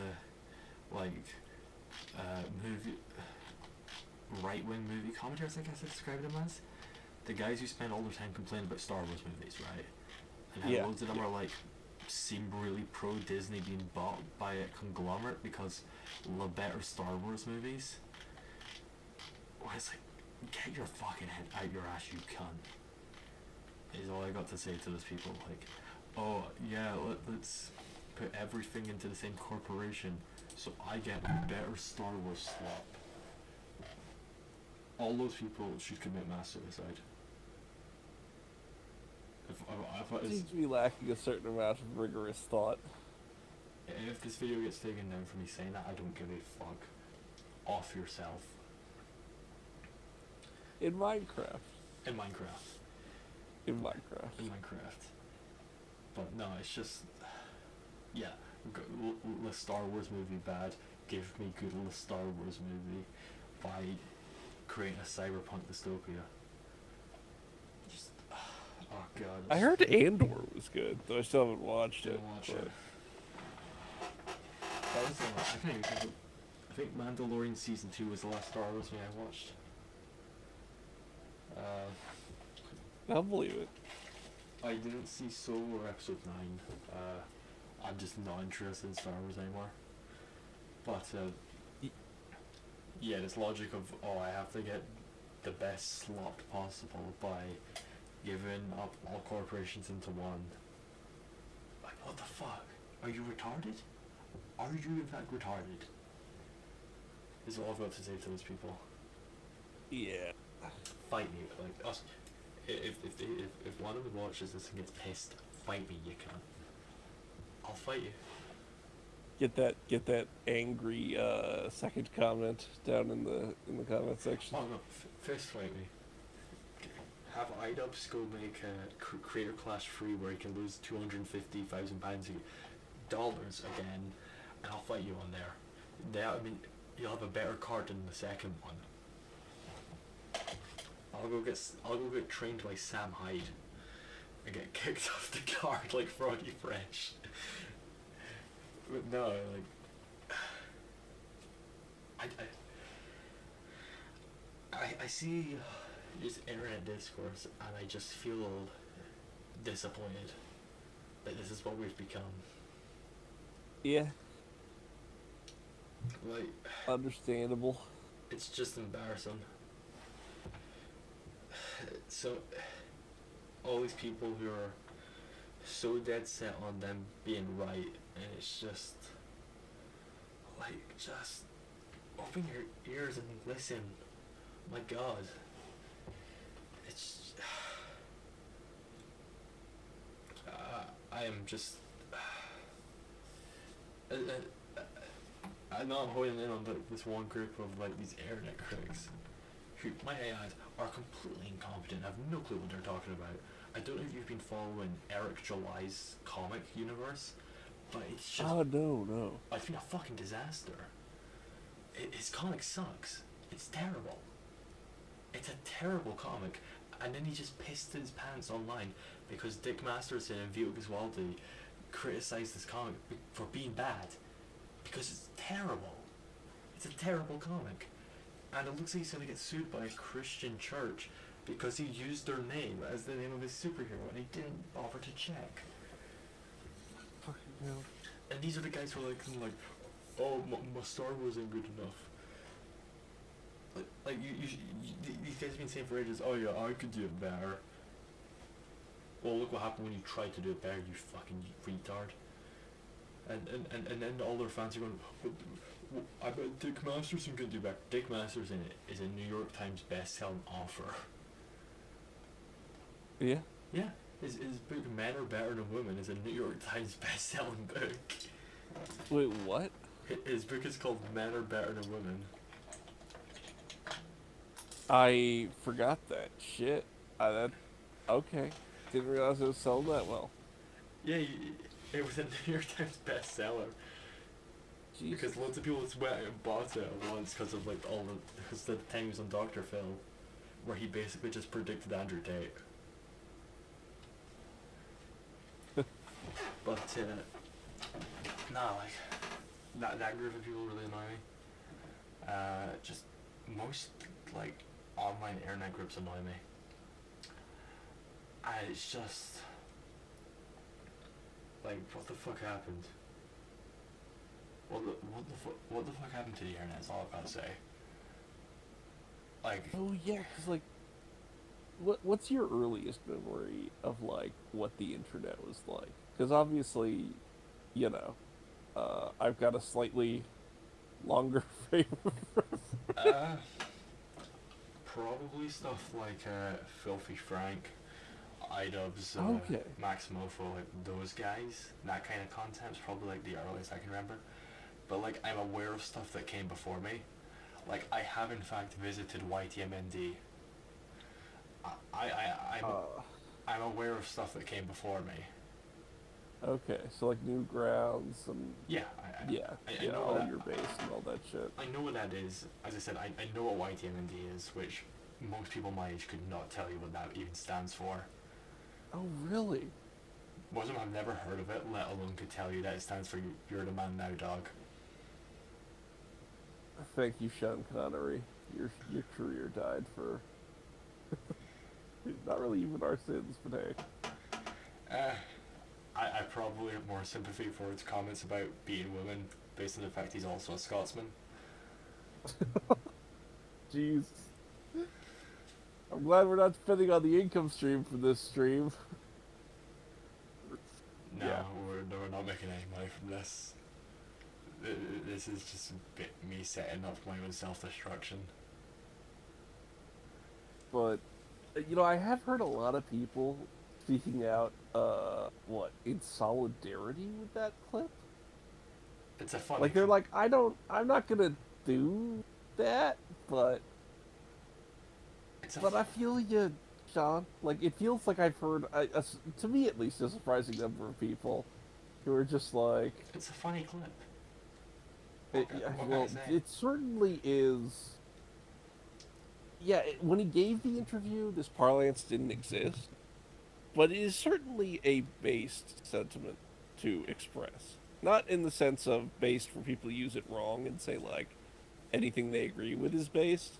But in the sense of, this person is saying something that they do not give a fuck if, like, everybody on Earth disagrees with them. I think he kinda has a point. There are a very limited, but existing circumstances where I'd be like, yeah, fair enough. But I don't know what circumstances he's talking about. Maybe we're completely disagreeing, but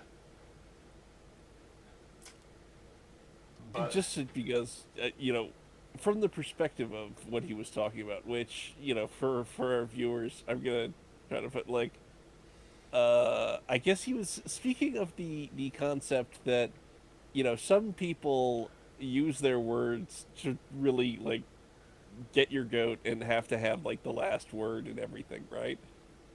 Yeah. Yeah. And one of the things I realized, and you gotta, get that, like, Buddhist enlightened mindset here. You gotta go like Neo from the Matrix when his arm is just blocking, all of the kung fu moves of Agent Smith once he, like, reaches enlightenment. So not when he needed to renew his passport 9/11. That's true. He had to renew his passport on September 11th. Really? Yeah, let me pull up. Because I saw M. Lemon tweeted out on September 11th. It was something like happy anniversary of when Neo needed to renew his passport.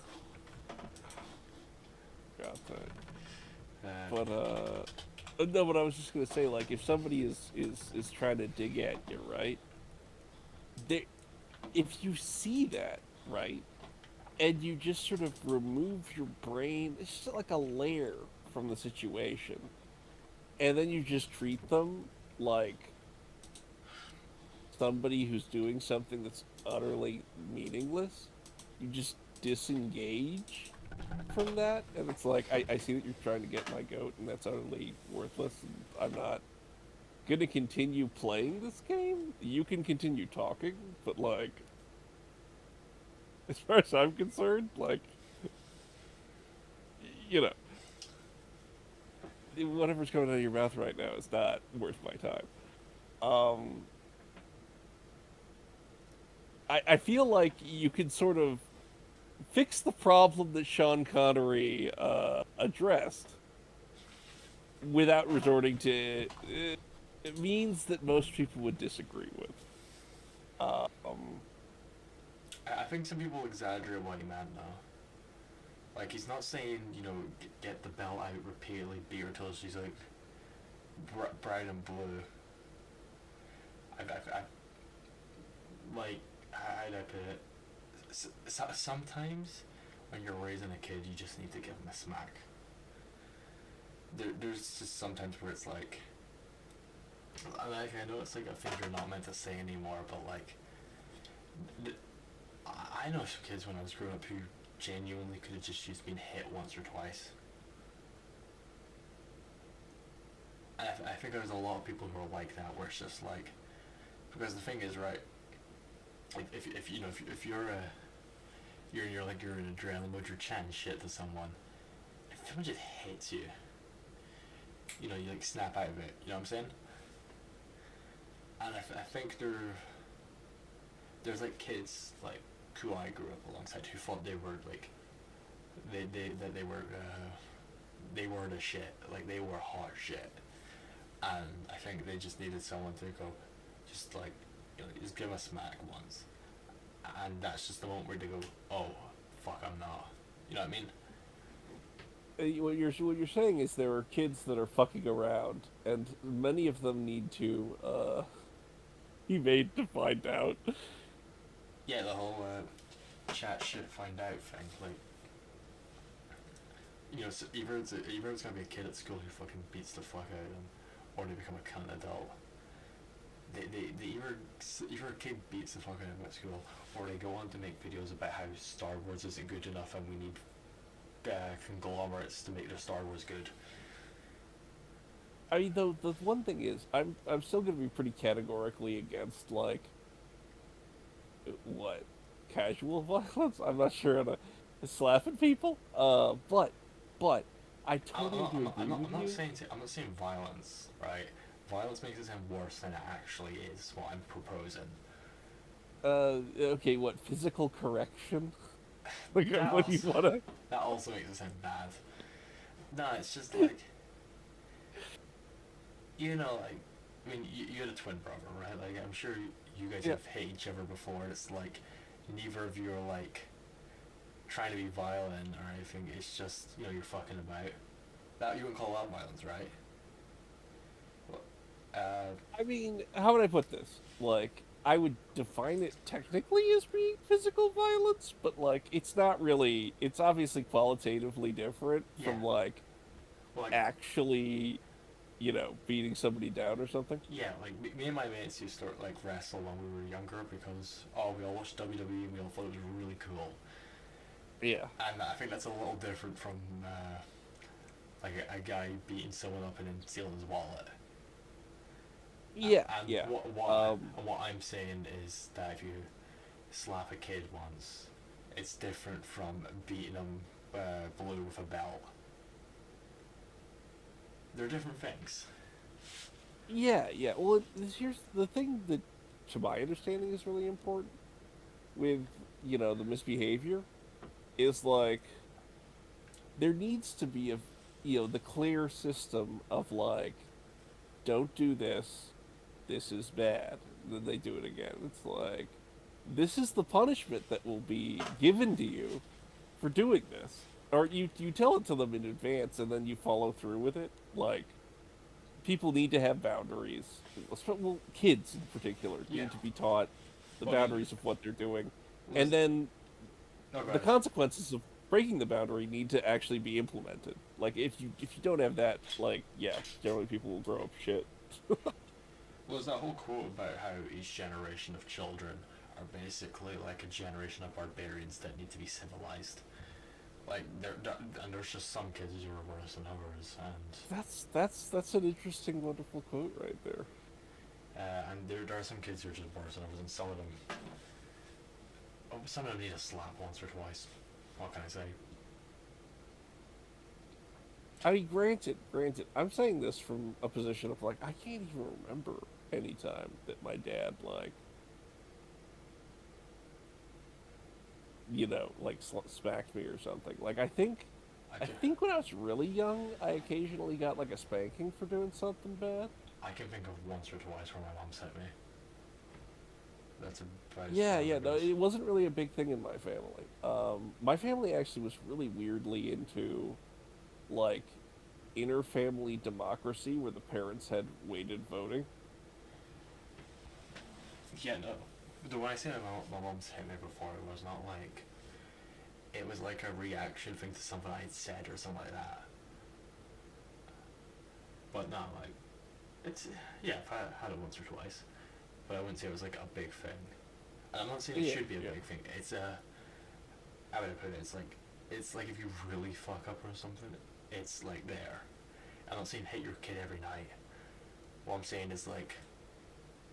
If they do something that they really fuck up somehow, you know, you do it once and it's like that sticks in their memory. You know what I mean? You know, I can understand where you're coming from. I think that just by base, like I've probably got a really big aversion to like, you know, physical violence in any kind of corrective sense. Shit has got to be pretty out of hand before, like, if I had a kid, I'd be like, you know, like slap, right? Granted, though, like if I found like, you know, my kid had like raped their classmate or something like that, right? That's at that point it's sort of like, okay, you know, like slapping your kid across the face in this case is A, more than warranted, and B, you know, at that point either like they're just fucked from the get go or like you really failed as a parent, right? Though I mean, I probably should have got hit more as a kid. I didn't learn anything. I didn't learn anything, to be honest. I'm still a fucking idiot who I just talk. And that's what I'm doing here. I'm just talking without thinking about what I'm saying. I mean that's why I end up threatening YouTubers and telling in Minecraft, yeah, you know, gotta or telling women who do not exist that their taste in music is terrible. I'm just talking. I don't come in here even with notes. It's just I'm saying what I feel in that moment, man. And sometimes it's dumb. Sometimes I sound like I can sound smart. Depends on the moment, man. You know what I'm saying? Yeah, no, I feel you. And as well, it's 20 minutes till midnight as well, so it's like... Oh, okay. So, like, maybe my just talking isn't, like, me at my brightest. I don't know. I don't really care. I'm just expressing myself as best as I can. So I guess we'll just agree that the kids aren't all right. Nah, the generation after me look to be pretty fucked up, man. Like my generation was pretty bad, but like the one after me, like they look fucked. What is it? Do you think it's like a social media thing? I think it's multiple things. I think it's a social media thing. I think it's a parents not even trying thing. I think it's a cultural thing. I think it's many things. But no, they're yeah. They're wee fucking shites is what I'll say. Like, yeah, no, dude, it's fucked. It's fucked. This does remind me of in China. There's apparently these two new movements among the young, right? Where one of them is called like the lay flat movement, right? Wait, have you heard any of this? No, probably not. Okay, so like the lay flat people are the ones who, like they've seen the system and realized that, you know, like up until now the idea was like you work 14-hour days and like come in on Saturdays and you like bust your ass and you'll have a good life, and like as far as they can see, that's a lie. And so they're like, well, I'm not going to kill myself, but I'm just going to do the minimum, right? Like, I'm probably not going to be able to get a wife if they actually care about material possessions, and I'm probably never going to own property.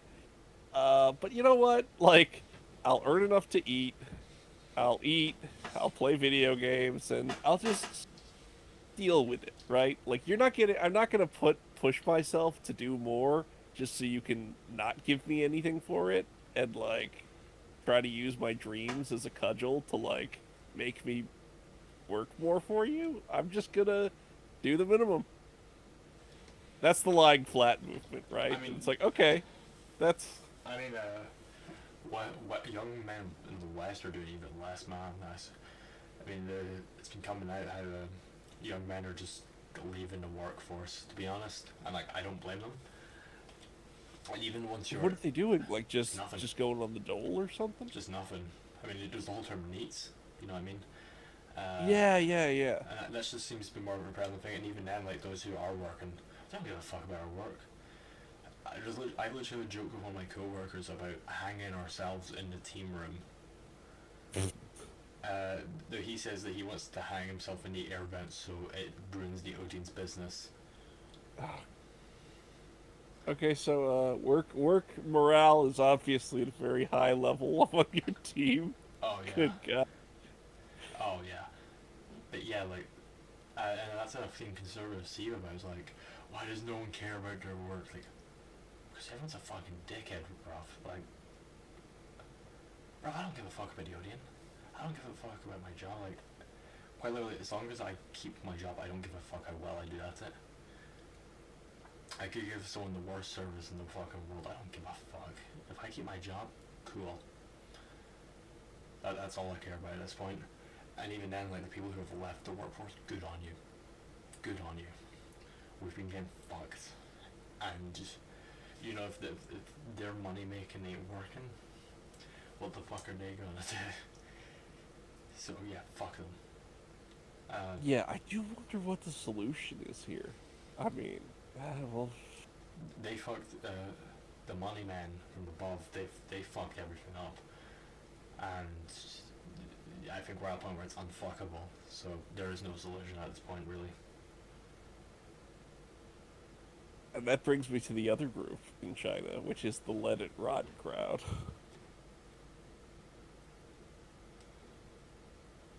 Which apparently, actually, you know, when I hear "let it rot," it means like, oh, is this like black pill? And apparently, no. It's like taking out loans and like enjoying life with no intention to ever pay this shit back. Like, you know, viewing loans as being the piece of paper that the bank shows to you that you then spit on. Based. I mean, granted, that is it's probably the ultimate, like, if the system screws you, screw the system back using the tools of its own, like, screwing. But yeah, we'll see. Like, I do wonder if there's going to be, like, you know, movements that reject the materialist system that we're in and try to bring people to find fulfillment in other things. We'll see. Hell fail. I guess, man. Like, yeah. I wonder. Quite literally to any guy under the age of 18, so anyone who's younger than me, the piece of advice I can give you as an old man who is 18, kill yourself. That's my best piece of advice to you. Andrew might be able to give more hopeful advice, but mine is genuinely kill yourself. Yeah, I granted, when I was 18, like, that was sort of like my perspective. It's like, I'm gonna die in a ditch somewhere, so maybe I should just find, like, a good way to die first. But you can also acknowledge that you probably had it better off than my generation did. Oh, yeah, no, that's the thing. Like, my stuff was just purely, like, you know, personal mental illness dragging me down. It wasn't... I can just look at everything around me and just go, oh my god, this is awful. Yeah, no, and it what? I spend probably more time than is healthy thinking about how, as somebody with no money and no influence, I can save, you know, like, you know, things can change for the better. But shit, right? Like, I worry about the situation that, you know, guys your age, women your age are dealing with right now, right? And there's a bunch of people that seem to have their head in, you know, be on the, like, oh, well, we'll invent AI, and AI can do everything, and then scientists will figure out how to fix our telomeres so that we can live forever. And it's like, technological advancements aren't going to fix any, those technological advancements aren't going to fix any of the societal issues we've got, because the people in society that are causing the issues would see that technology, and it wouldn't be something where it's like, oh, okay, everybody's immortal now. Okay, AI now does everybody's work, and we can all just play video games forever. It's like, no, that there will be toil until you are not needed, and then you get starvation. Like, unless things change. So, I guess. It won't.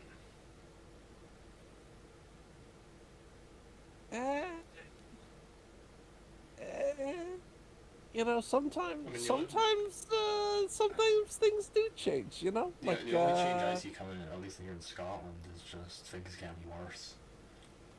As I've said to you, like, you know, I do worry about like what the hell is gonna like. I hear nothing but like doom coming from Britain these days, and this country's fucking miserable. It's like, think of like the shittiest, just most horrible looking city you can think of in America. You don't need to tell which one, just have that mental image. That's just Britain in general. And it's only gonna, like, Scotland's economy is poor.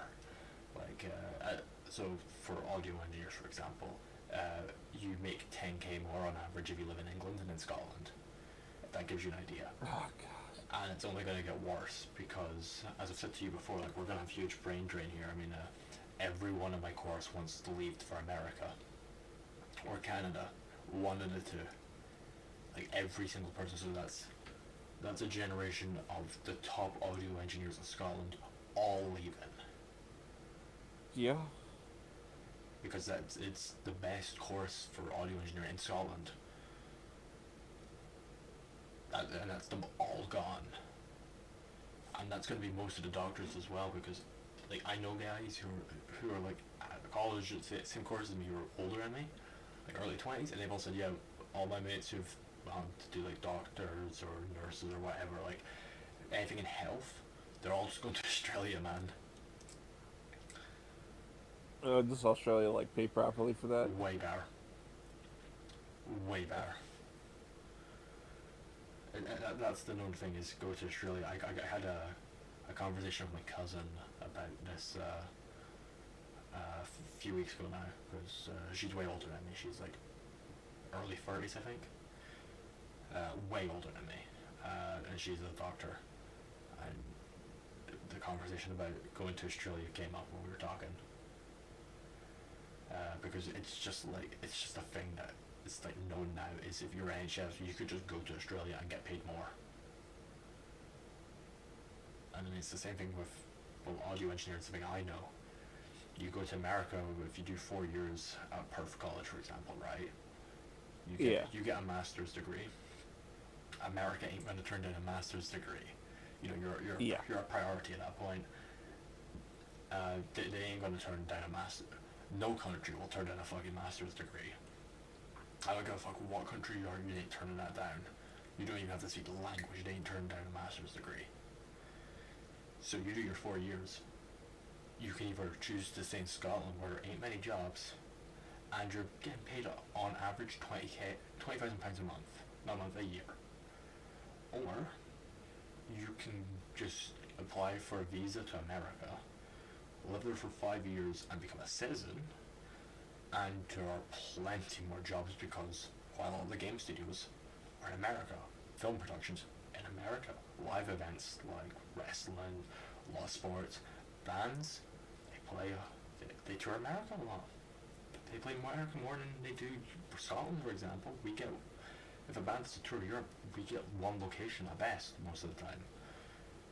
So you're going to be there's more stuff going on in America, and you get paid 80k more per year on average. What reason would you have to just stay in Scotland? The only people who would want to stay there is nationalists or people who are fucking dumb.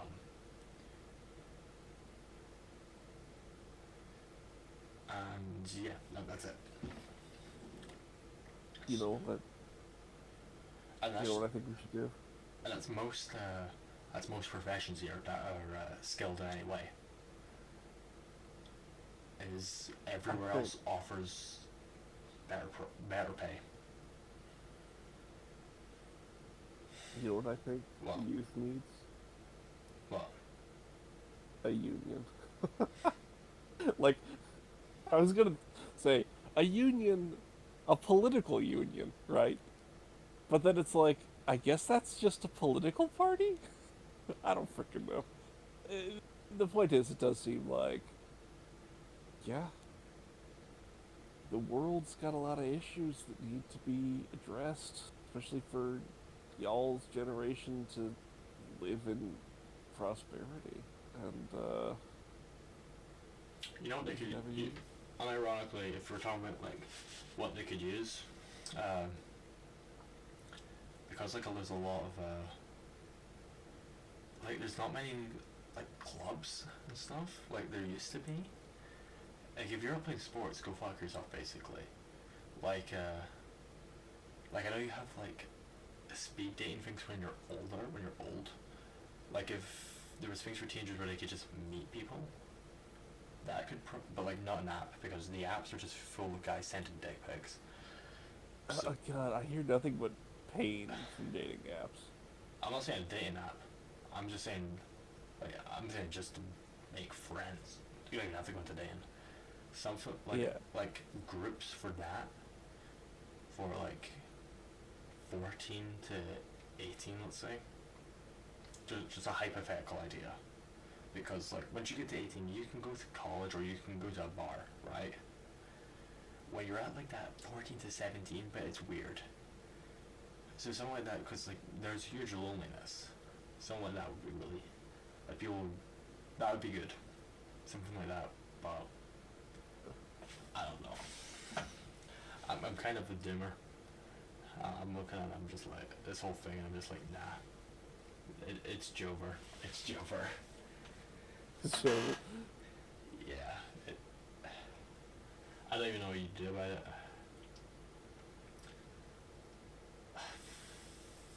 I mean, you know, the two options are fighting for slow incremental change or fighting for burning it all down and starting from the root.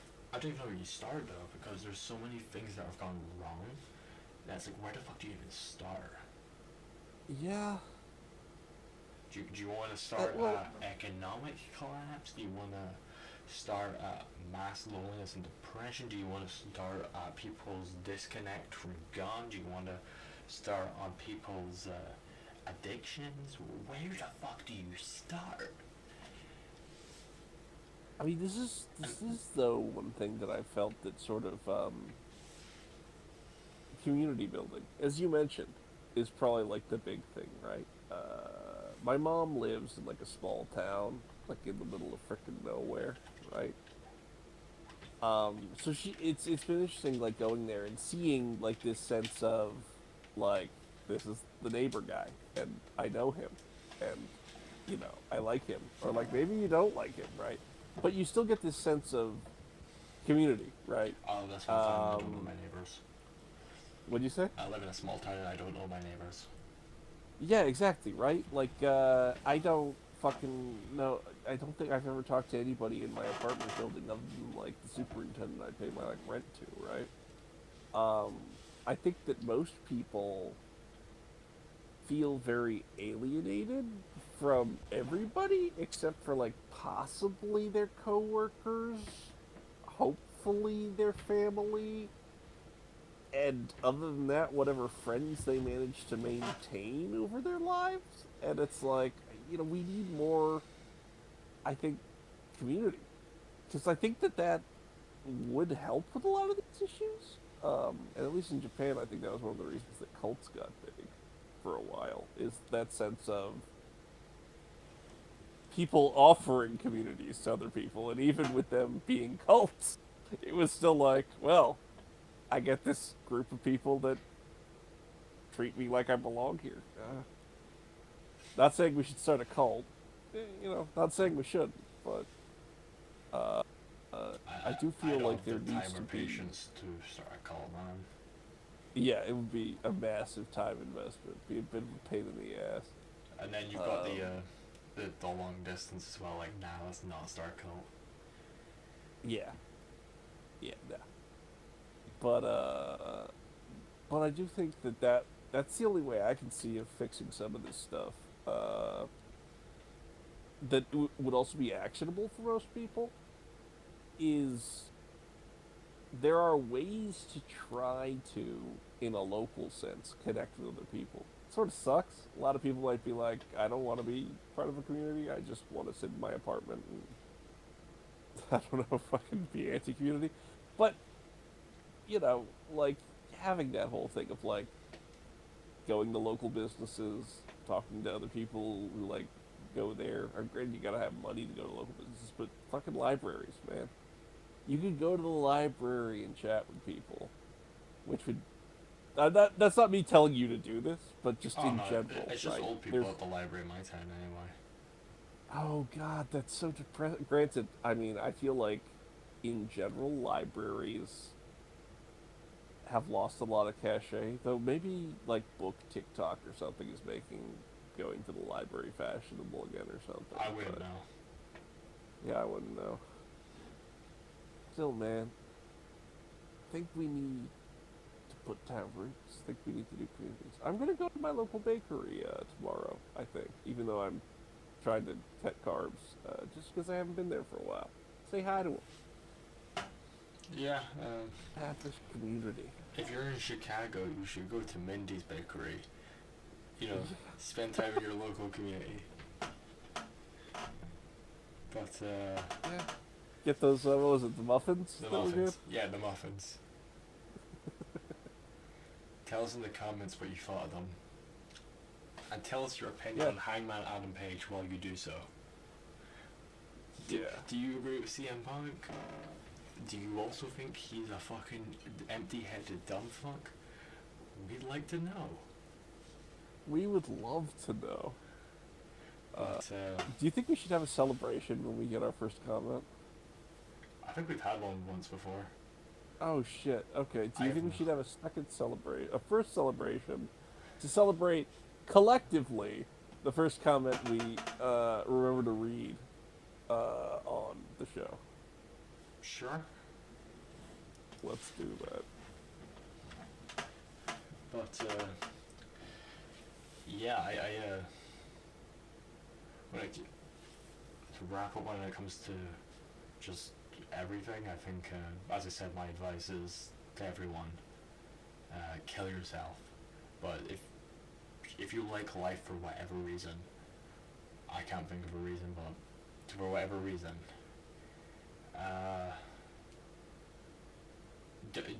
don't drink, don't do drugs, and get in shape.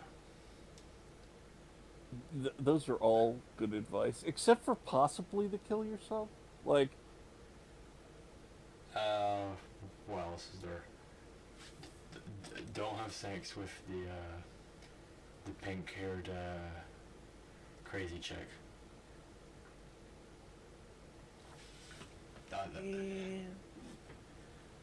Are you about to disagree with that? Like, how'd I put this? Sometimes, you remember how you were saying that, like, kids who fuck around should find out? Yeah. Sometimes, like, you need to sleep with the person you shouldn't sleep with once. And sort of realize, oh, okay, this is what everybody was talking about. Nah. That shit fucks with you. Like, sexual intercourse creates, like, a bond between, you're basically giving that person a bit of your soul and all that. Like, Oh, believe me, I been there. Exactly. Found out. That's what I'm saying, don't do it. Because, wait for the right one and all that. Christians talk about not having sex before marriage, but like it's one of the few times they actually have a point. Don't give up that piece of your soul. Like, keep its value, man. You know what I'm saying? Don't have sex with the girl. As a representative of the Lib Left faction, I will always be in favor of like people being able to have sex with who they want. But I will agree with you that like Oh, but if you want to, you shouldn't have sex with people that it's not going to go well for you. If you want to do it, go ahead. I don't like if you want to fuck up your own life, I don't give a shit. I'm the one telling them to end theirs. But at the same time, if you want to at least attempt to be fulfilled, wouldn't recommend it. Yeah, well, and that's one thing I will agree with you on is don't go hook up with people because you're alone. Because you don't like being alone. Yeah, you'll only make yourself more lonely. Like the whole learn how to like being, and then the whole you can have a foundation on which you can put people that like you're not depending on them for like your like epinephrine injections or whatever. Because like if you try to make all of your happiness dependent on somebody else, it's gonna suck for them, and it's gonna suck for you. Yeah, this whole logic I see of people that are like, oh, what if I just do a bunch of sex now and just get it all out of my system now? Bro, that's how you get it in your system, is by starting doing it. So, don't have sex with a blue-haired chick, and stop jerking off the hentai. Anyway, we're at 1:44. My PC crashes if it starts running for like 4 hours. So, everybody, hope you have enjoyed the No Society podcast. I don't think they have, but it doesn't matter. This has been Anderville and Alistair. Thank you for listening, and we will check you again sometime soon. Alright. Try not to lose it in Minecraft. Take care, everybody. Bye.